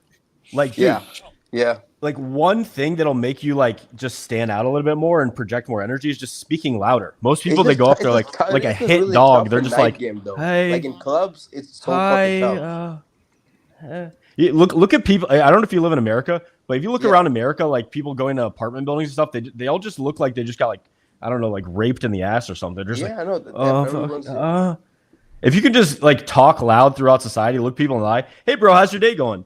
You're like top 5%. Most people look like they're about to why like are you end their yelling in lives. the elevator, dude? Hey, what's going on? What floor are you going to, bro? So you So should that's set the what- bar extremely low. Like if you can go every single day with having a positive conversation with somebody, like you're headed in the right direction. Just make sure you have a positive conversation with 3 people per day, and that's like And then just that's stack it. just keep growing upon that. Gotcha. Yeah, take it step by step. Alrighty. Cool. All right. Enjoy the wiping, bro. Thank you, sir. Take it easy.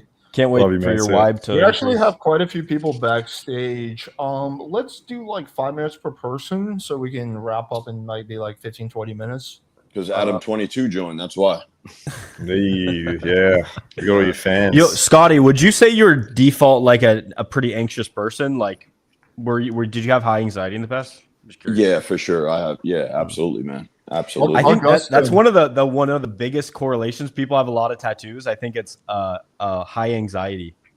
Yeah, I One thing I've basically I've got all my tattoos from 21 all the way to 24, and I was done. It was like every single weekend, drinking, tattoos, drinking. It was like real quick. It wasn't over a long period of time. It All right, was guys, more. wait, hang on a second. Augustine, you have to turn your camera on for me to bring you on. So I need to see your face so I know you're a real person. Too many trolls. All right, we're gonna just quickly skip Boom. to Drake. Hello. From the 6, Drake. The 6 god. Hey, I wasn't expecting to get on. My bad. I actually accidentally clicked on you, but since you're here, let's just get into it. Okay. Shoot. First question: do you work at Google? I Second wish, question: man. do you work at YouTube? I would hook you up. So last time when you reviewed me, you said to be more like grounded, and man, Are we talking about speed date? A speed date?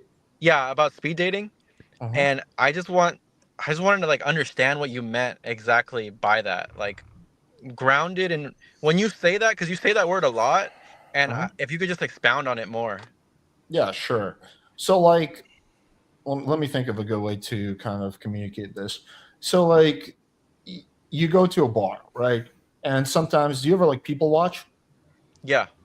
Yeah. Sometimes, do you ever see like guys? Sometimes they're post-military or whatever. Not necessarily, but they're just very like.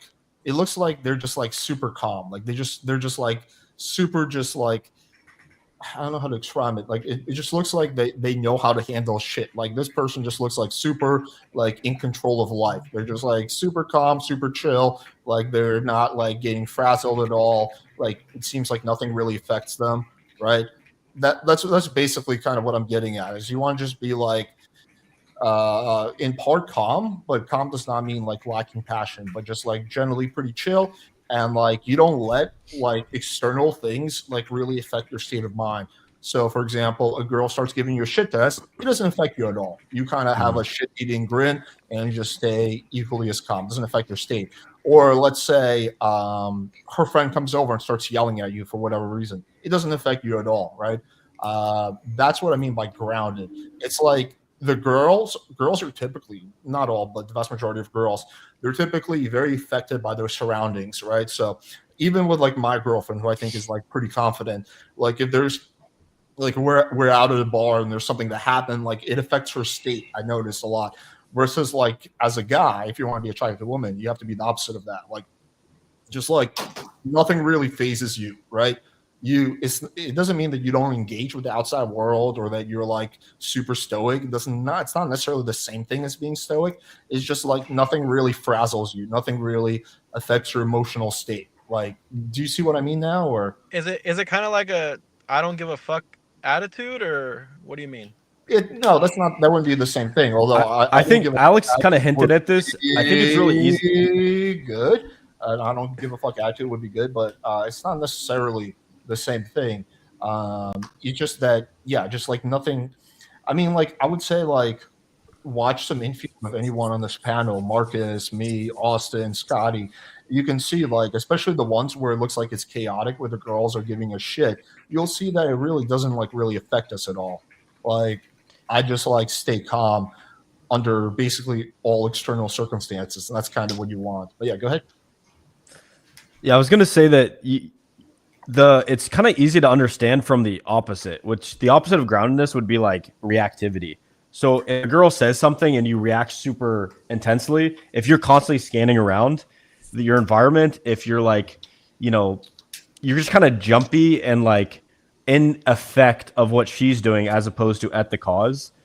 And, there's a ton of ways to practice this. And I think honestly, most of it just kind of comes like without conscious thought. But kind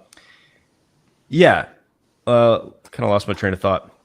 But you're staying, like Alex said, you're staying grounded. It's a great example. You ever heard of like Stonewall Jackson? So this is like Civil War. There's like cannonballs blowing up next to him. He's just like chilling on his horse, So it's just like being pretty unaffected emotionally by what's happening. And I think part of that is knowing who you are and knowing your intentions. You don't kind of like let other people define you or your worth. So like if a girl says something like, "Oh, your fucking shirt's messed up," you're not like, "Oh, sorry, it needs to be perfect. I fucked up. I'm so sorry. Is it still good enough? Like, am I good enough?" So ultimately, I think it does kind of come from a place of self-esteem, self-worth, but it also comes to like from desensitization to the environment that you're in and the interactions that you've been in. Like if you've done a ton of different interactions and you know generally how things go, you don't like flip out so much. And you know what the thing they say about shit tests, like that literally one of the keys of passing a shit test is that you're unreactive to it. Like a girl says like, fucking, I don't know, give me a shit test. Like, do you say that to all the girls and you're like, fucking hell yeah, baby? How much dick did you suck at Ultimate Frisbee last week? I'm not sucking your dick tonight. I lost count, right? So if you're just like unreactive to shit tests, you're unreactive to stuff like that, it ultimately might actually stem from high status, because people in a high status position, or if you feel high status in an environment, you don't defer to others. They are more likely to defer to you. The cool thing with game is you can kind of proactively set that frame of like, I'm the leader, I'm the high status person in this environment. I'm the big dick gorilla here. What's up? I think it comes from your inner game though, not so much external things. I would say like here's an example. Like you have a date with a girl at a bar and you guys get there, right? You meet there and they're like, "Hey, we're full. We're not going to let you in." And the girl looks at you like, "Really? This is where you want to meet up?" Right? Like, what would a lot of guys do? They'd be like, "Oh shit, I'm sorry. I didn't know." Like, "Oh fuck."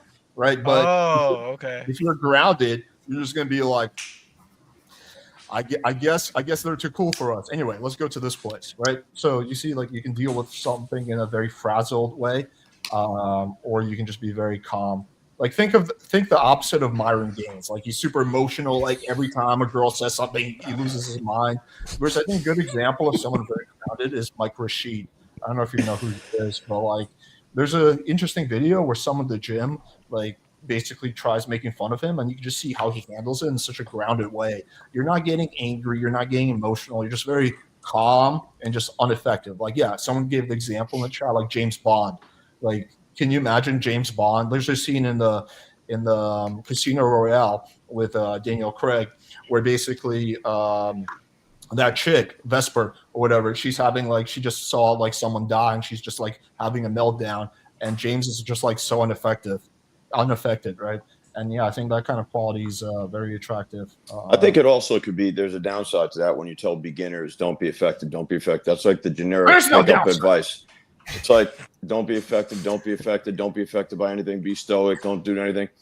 it's like when you tell beginners that, they kind of like that. They think that means like don't do anything, don't do this, and it's like more inaction to me. Sometimes it's like you're supposed to be in a place where you do what you want when you want. You could still like be confrontational to somebody, but in a very controlled manner. You know what I mean? But that would still be being grounded. Like that would be a misinterpretation. Yeah, no, I'm saying it's missing. Yeah, they misinterpret stuff like, oh, just because it's so. Everybody says that. Don't be affected. Don't be affected by. That's anything. everything a game. If you take anything a game to like the extreme, it's usually bad. Hey Drake, you still there, bro? Please don't whip it out, Drake. Okay, bro. Sorry. I'm thinking back to your. I'll show you guys grounded. I don't give a fuck. Your channel just got wiped out, homie. I don't give a shit. I'm grounded. Drake, I'm thinking back to your date. You were very like giggly on that date, right? You remember that? Yeah, I do remember that. Okay. Where do you think that giggliness came from? Why do you think you were giggly? Yo, Drake, do not whip it out, bro. I know that dildo got you excited, but what's happening, Drake? Could also come from lack of experience, right? There you are. Feeling a little bit nervous. Why do you think you were giggly? Bro, what the fuck are you doing, Drake? Sorry about that, guys. I can't hear anything. All right, you there? Can you hear me? Just come back when you've. Well, actually, I think we've already answered everything, right? Yeah, I mean, I was just gonna add on to that, right? You want to be like comfortable under tension, and I feel like the thing that made you look ungrounded mostly was a lot of like the giggly behavior, and so I would question where that comes from. Obviously, there's a quick fix, which is try to reduce the giggliness, right? Like be a little bit more serious on the date or when you're in front of a girl. Usually the giggliness comes from that tension that gets created, and you might have some negative self-belief there, but usually a lot of guys like fill the space and tension or the awkward silence or the uncomfortability of knowing what to do with giggliness. So easy quick fix is to reduce that, but then secondly, figure out where that comes from and try sort out the cause of that. But if you do that, you'll appear way more grounded. Yeah. All right, cool, man. Thank you, Marcus. Thanks for Cheers, coming Drake, man. all right, later, Drake. All right. I see a few people here. Dave, can you put up 2 fingers so I know you're real? Okay, all right. Bringing you on. Hello. What's up, guys? Can you hear me? What's up, Davey? What's going on? How's it going? Yeah. So, I have 2 questions. So, like one of my main sticking points from my field report back in the past was I always find it confusing to show my intent to women in the group, because I always found it easier to show intent to all the people in the group rather than just one person. But then it just wouldn't work out, and I wouldn't like pull them or something. Yeah, you have to. It has to be clear which girl you're interested in. It's a common mistake. Even intermediates make this mistake where they're doing group set and they don't isolate. They don't show intent. They just kind of shoot the shit with the whole group. But then it's not clear who they're interested in. So you definitely have to show intent. It doesn't have to be done in like a very obvious way, like, hey, I like you. You can be done in many different ways. One way that I like to do, and I know I've heard Markus talk about this, is I'll just talk about the girl while she's there. I'll be like, your friend is fucking cute. Where does she get her vibe? Where does she get her attitude from? Or something like that. Like something along the lines of that. But you do have to, or a simpler way to do it is just focus most of your time. Like you acknowledge the friends and you shoot the shit with them a little bit, but you focus most of the time talking to the girl that you're interested in. But you do have to show intent. Okay. Hey, Dave, I got a question for you, man. What are you worried will happen? Like, what's holding you back? Is it simply you're like, I don't know the right words to say to show intent to this girl? Or are you worried like, I don't want to show intent in front of the friends because the friends might judge me? Are you worried that the girl might feel like, fuck, I can't show intent back because all my friends are going to judge me? Like, what's actually holding you back from showing intent on the girl? It's the third reason. So I think that the girl will be scared of showing her intent to me when she's with the group, because I have no problem showing intent in dates and when I'm one-on-one. Let's say I separate her, away from her friends, but that's okay. But then sometimes it's very hard for me to separate her from her friends because I don't spend so much time with her friends. All right, so you got some social intelligence here. Okay, this is good. This is a normal thing to feel. Okay, so yeah, one way Alex gave a great example. Okay, you could speak about it to the friends. Another way is just to treat her differently. So I have a video called like negative intent or some shit, right? So instead of just being like, I think you're hot, and all the friends are like, how are you gonna react to that? Is you can be like, oh, what was your name, Stacy? What was your name, Rebecca? Oh, that's a really nice name. Nice to meet you. What was your name? Okay, and you just like you fucking ignore the last girl. Sometimes I will even like shift my body and kind of like ignore a little bit. Sometimes I will give a shit. If you treat everyone else friendly and platonically, which is like the worst thing you usually do, right? Do all the shit we tell you not to do to all the friends. There's going to be a feeling of tension between you and the girl you're giving shit to. Now, sometimes from the outside, people are like, damn, Dave really hates Rebecca. Like, what's going on? And maybe Rebecca's like, does this guy not like me? But at least there's a treatment there that's a little bit different. It starts to differentiate her from the group. The minute she starts chasing, the minute you start getting compliance there, now you can be a little bit more forward and you can say the lines like Alex gave, which is like, hey, I like your friend's attitude. Damn. You can open up your body language to her a little bit more. So you're right here. Okay. You have the right social intuition to not just be like super direct in front of all her friends. But typically once you win the friends over, and then you show intent to the girl, she's going to feel less pressure. Because a lot of that pressure comes from, hang on, this is a random guy. All my friends fucking hate him. How am I meant to say that I like him now? But if you win over the friends platonically, now when you do show intent, she's going to be like, yeah, my friends love Dave. Of course, I have no problem showing this back a little bit. So, yeah, I think you'd be sweet. Just give it a go and you should be fine, man. Yeah, I met my prior girlfriend from Cold Approach, and she was in a massive group set of like 10 people. So my general approach for group sets is I'll go in and I'll initially open the girl. I'll talk to her for like 10, 15, 20 seconds. Then I'll acknowledge the group. I'll shake everyone's hand. I'll make like a joke or two, get them laughing. And then I go right back to talking to the girl. And then once I build some sexual tension, then I isolate. And that's exactly what I did with my ex. And it worked quite well. So, yeah. But you said you had a second question? Yeah. So I'm confused sometimes in what I want and the women I attract. Because sometimes I attract the women that I don't really want to sleep with, but then she wants more of a relationship. But the women that I want to sleep with on the same night, I don't really like their personality enough to sleep with them in the same night. So I'm like confused. Like, what do I want? Should I go for a relationship, or should I just go for like sleeping with her that same night I meet her? And should I just be direct about it? I think there's a problem with your paradigm. So here's how you do it: is first of all, you just look for girls that you find physically attractive. Any girl you find physically attractive, you sleep with those girls. And then after sex, if you realize that you actually like them, then you keep hanging out with them and potentially build a relationship. But in the early stages, like what I'm looking for is just, is this girl attractive? Do I find her attractive? And then after sex, then I start considering like, okay, does she have a good personality? Like, do I actually want to maybe have something more with her? Do you want to see her again? Or maybe I don't even want to see her again. Do I want to have a friends with benefits? Do I want to maybe date her? Right. But that comes later after sex. So it's not one or the other. It's just, yeah. Yeah. Sex is a key component, man. That's a huge, huge component. So you're saying physically dude, it feels so good, Dave. It's so good. You're going to love it. Yeah, dude, it's so awesome. Like you go play ultimate frisbee, and then afterwards you have a big black guy just have his way with you. Like, oh, so much fun. You're around that frisbee. You just, Alex, we're supposed to save that for our personal chat later. Yeah, Dave, I agree with the guys here. You're not going to enjoy sex if you're worried if this girl has a good personality or is ready for a relationship and all this fucking shit, right? Like, that rules out quite a lot of women, okay? Like, if you look at the percentage of women that is going to be compatible for a relationship long term, that's really fucking tiny. But if you look at the women that are compatible with you having an amazing fucking night, that's quite a lot of women. So you're going to feel shitty after sex if you're looking at through, as Alex said, through the wrong paradigm. Enjoy having sex, and then after a few weeks of at least something more, at least a little bit more, and then after 6 months, a year, if you want to have an exclusive relationship or open, you can do that. But bro, enjoy having sex, okay? Get out there, have some fun.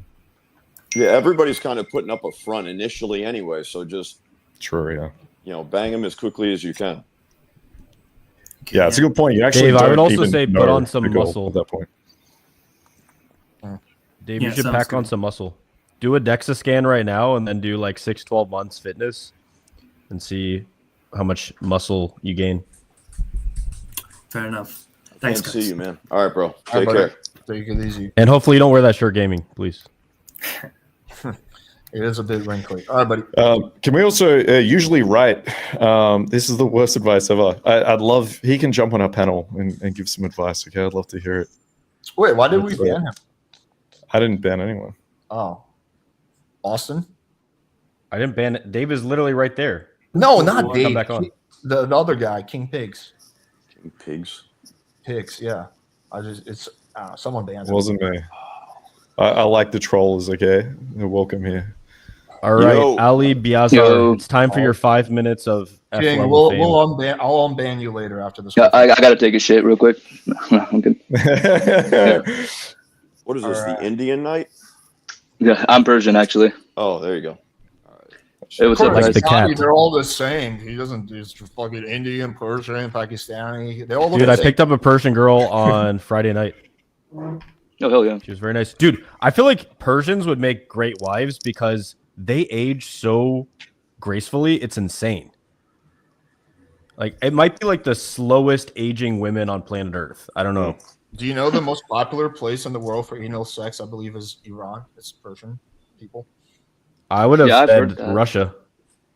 No, I believe it's last time I checked. Yeah, my question was basically how can I kind of improve like inner game, specifically like feelings like I'm not kind of enough in terms of like approaching girls and just kind of like overall anxiousness and stuff. Do you get that only with hot girls, or do you get that with like average or below average looking girls? I think it's more likely with like more attractive women. Yep. Okay. So it's not that you in general don't think you're good enough for girls. It's just you don't think you're good enough for the hot girls because you're putting them on a pedestal. So you're basically really whatever the term is, their looks, right? But looks don't really looks are kind of part of a genetic lottery. I mean, sure, you work on it a little bit, but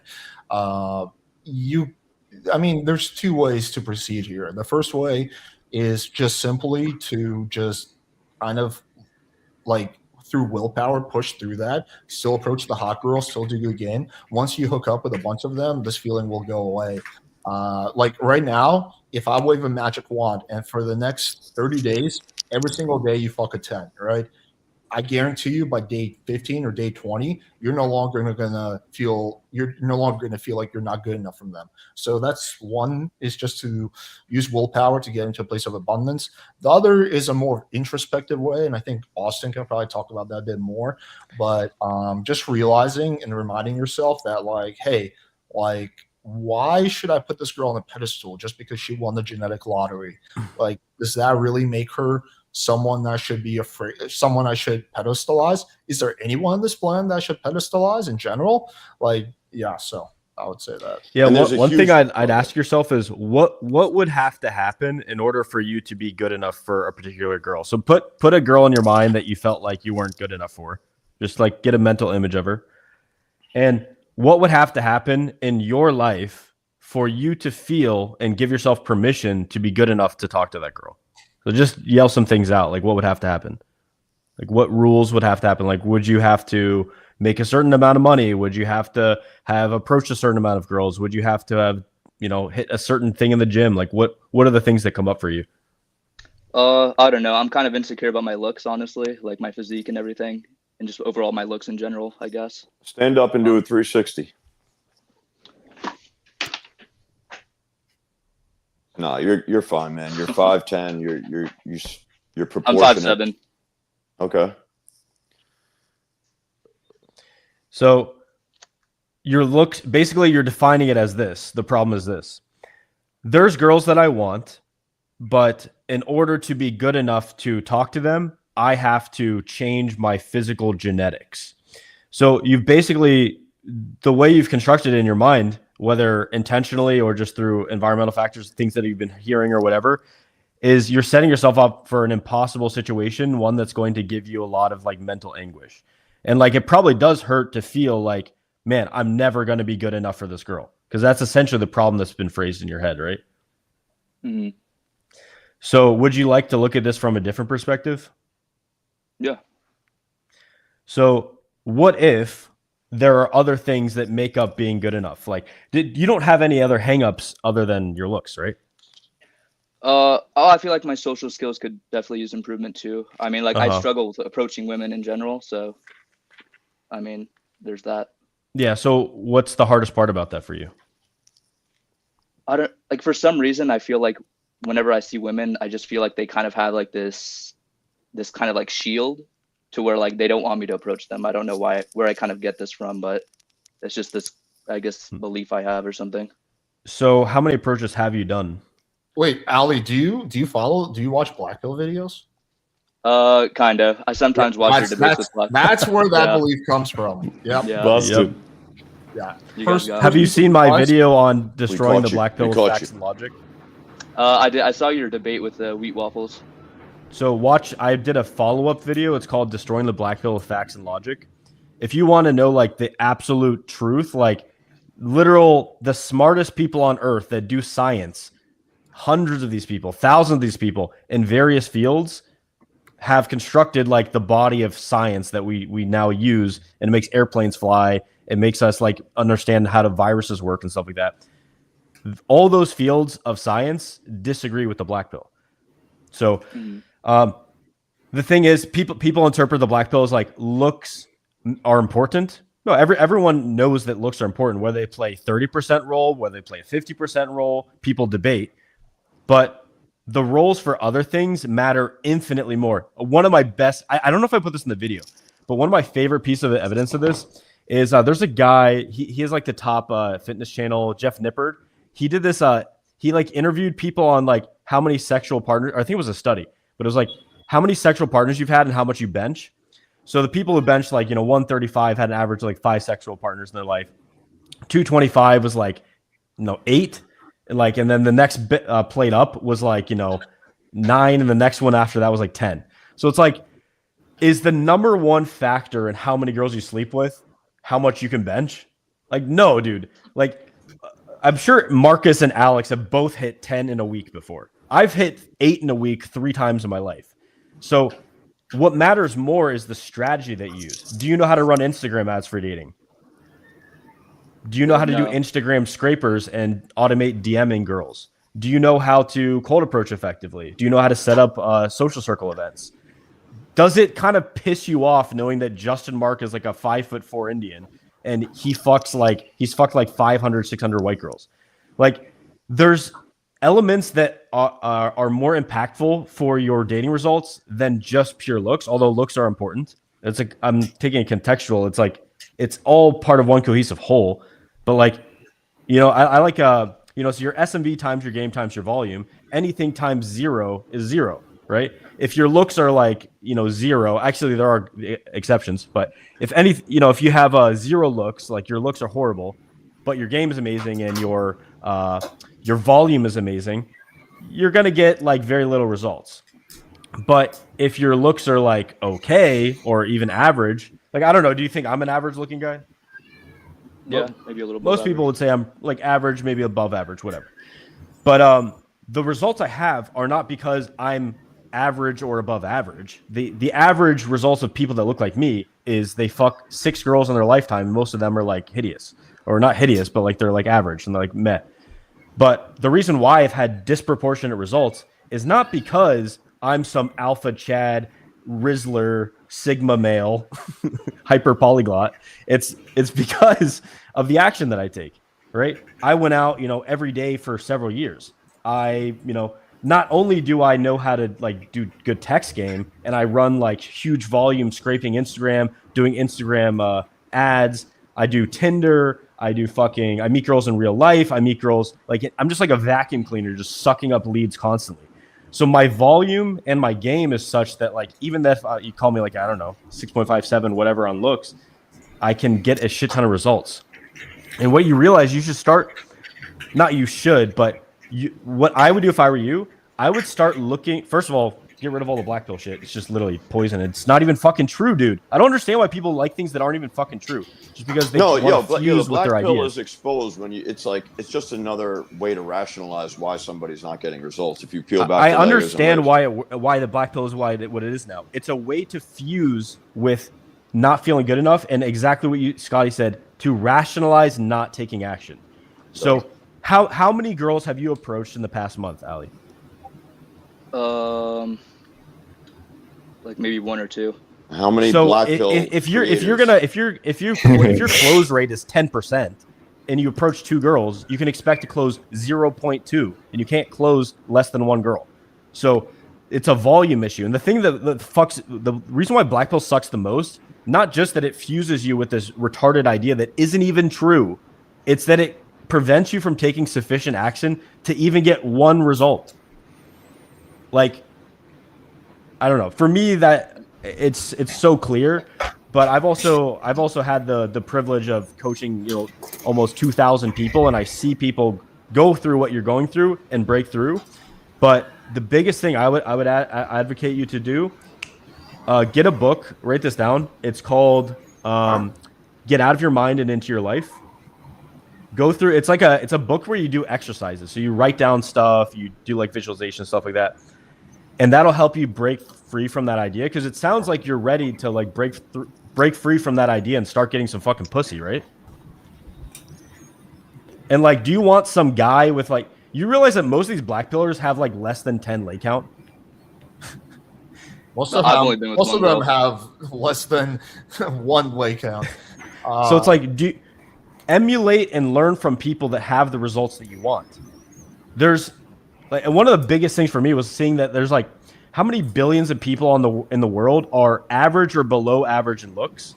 It's like several billion people. If several billion people can figure out how to get some pussy, I think you can.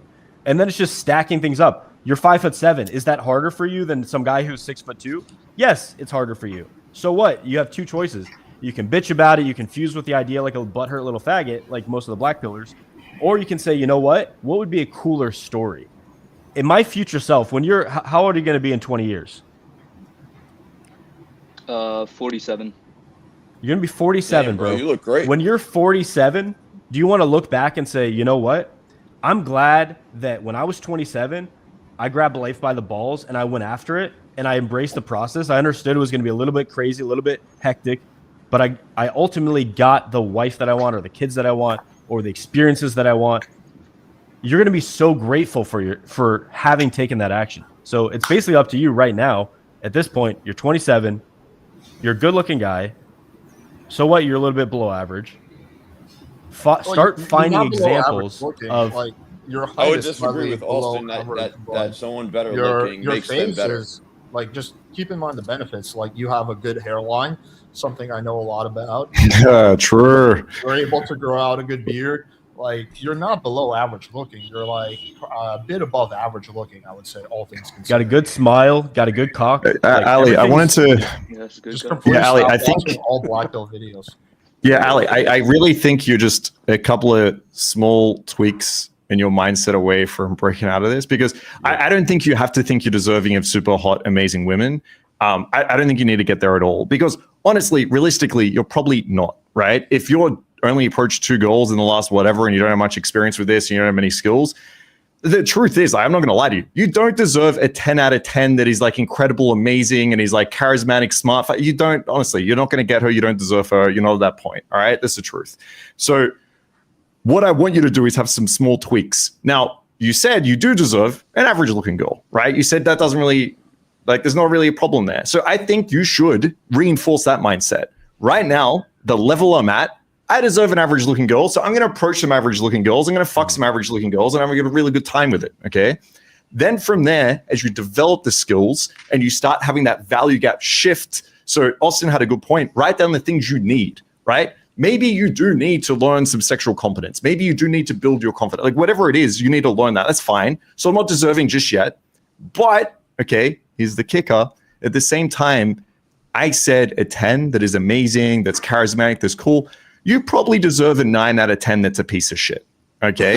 Like, you probably deserve a 9 out of 10 that like kicks kittens and like, I don't know, doesn't shave a pussy or something, right? Like you probably deserve that type of girl. And so now when you go out and you see the 9 out of 10, I want you to question, okay, do I deserve her? Maybe not if she's amazing and incredible, but I'll probably do if she's a piece of shit. So let's go find out if I'm where this girl is at. And suddenly you're going to realize like, oh, fuck, I shouldn't just look at a hot girl and count myself out. Okay, because trust me, I've slept with some fucking super hot girls that after like the 4th time of seeing her, I'm like, dude, I don't think I can do this anymore. Then there's another part of my mind that's like, bro, have you seen her body? You should see her another time.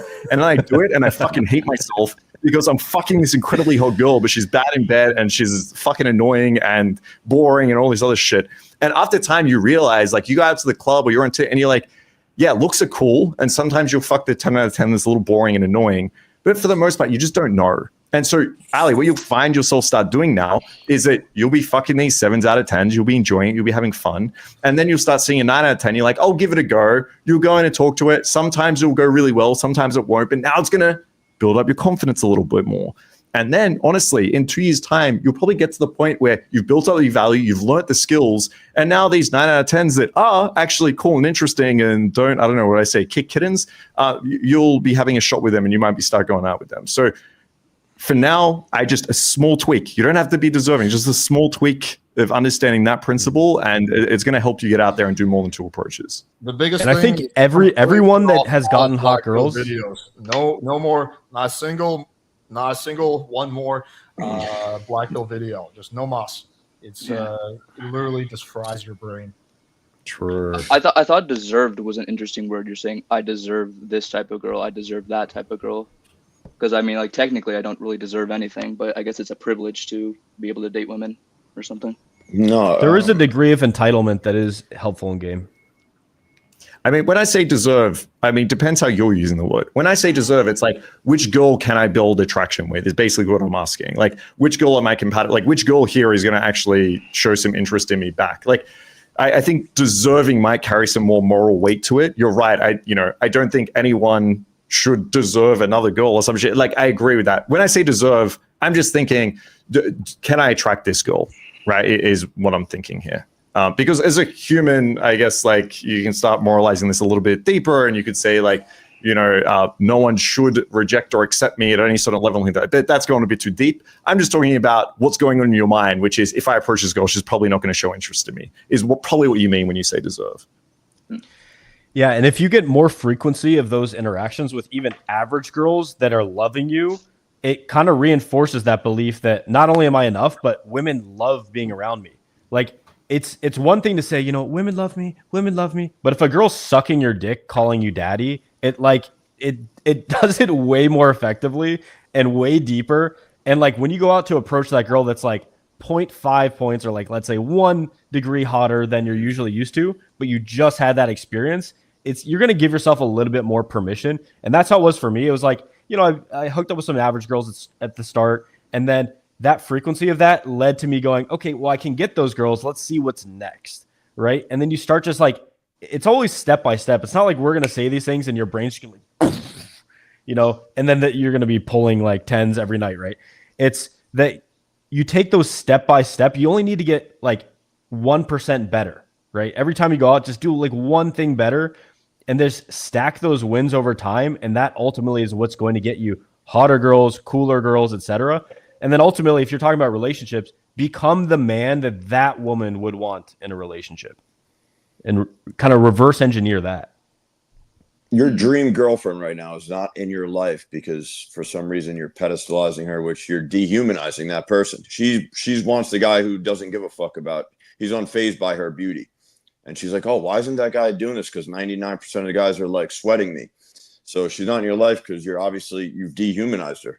That's pedestalizing some girl for no reason. She's done, based on nothing. I'll say it once again, completely cut off all Black Bill videos. Like I knew as you started talking, I knew right away that like you were watching Black Bill videos because they get these beliefs, and I've seen them time and time again. But it's really not going to benefit your life in any way. In fact, it's going to actually set you back in a lot of ways. There's a lot of better stuff you can watch and follow, like my content or anyone else's content on this panel. So yeah, that would be my biggest piece of advice. Yeah, and start looking for counter evidence. Like when you see a girl with a shorter guy, be like, oh, that's evidence. If you see you talking to a girl, she responds well, that's evidence that girls like me, that I'm cool, that girls want to be with me, that I am confident, that I'm awesome. And always use those references to build up those beliefs of yourself, right? 10 years from now, 5 years from now, what are the beliefs that you want to have? And then just reinforce those with the experiences that you get. That's how you create this identity. This is how it becomes this is how it becomes part of who you are. All right, thanks, Alec. We'll see you back here at 6 months, trolling the videos, saying looks the only thing that matters. So we'll see you back here in 6 months' time. Okay, appreciate you. We'll catch you then. Okay, you'll be telling us how good looking we are. And all right, take care, bro. All right, man. Be good, bro. Please don't do that. All right. I like the black pill guys. Okay, I love that. I love how, like it doesn't really bother me if someone's like a 1 out of 10 and they're a black pill. It's like, okay, it kind of makes sense. But it's the problem is that there's a normal distribution curve, and most of the audience of those videos are going like to be average. Chats that were influenced by the black pill. I've seen that happen. Guys who are like, as they're talking, I'm like, damn, how ugly is this guy? And they send me photos. I'm like, damn, this guy's way better looking than me. But I believe he's not attractive enough to like meet anyone in America. Dude, I feel like if Paul Janko was popular in this era right now, the black pill would be destroying that guy. Because that dude was super like good looking back in the day, you know? Yeah. He was actually the first. He wasn't the first person I found, but he was the first person that got me to take an approach. Really? Yeah. Yeah. Yeah. And he says like it's not looks, and he's like totally against that. He thinks it's ridiculous. He's like, it gets you in the door, but it's not, obviously we know better. It's not just looks. One of the things I've thought about is it's basically like it gives you a couple extra fuck ups, right? If you're super good looking, you can fuck up like once, and the girl's like, okay, whatever, I'll move past it. You fuck up twice, she's like, and then you fuck up 3 times, she's like, all right, I'll just move on. Whereas like if you're very not good looking, you don't have as many free passes, like mulligans, right? Yeah, you get a couple more free passes. That's I think it's just initial attraction. You could say the same about like pre-selection. Like if you're around a bunch of old girls, you probably got a few more fuck ups. Or if you enter really like charismatically and get the girl's attention, you probably got a few more fuck ups. But when you're like as jacked as me, girls they just allow you to do whatever, dude. You could fuck up like perpetually, and they're just like, oh yeah. They're just like, I gotta feel his biceps against me, his abs rubbing up and down my body. What a lovely image. All right, guys, we've gone for 2 hours. There's no one else backstage. It was a fun concept. We'll do this again. So yeah, it was cool, man. Tune in next Monday, guys. Better without Sartain. Yeah, Sartain. Yeah, I'm sure he'll come at one point. Yeah, boxing week next week. All right, it's been fun aura farming with you guys. Thanks, we all Alex. ate and left no crumbs. Listen, I'm going to put the fries in the bag in a second, but you guys are giving main character energy. So, yeah, you truly are him. All right. See you later, y'all. This was a certified hood classic.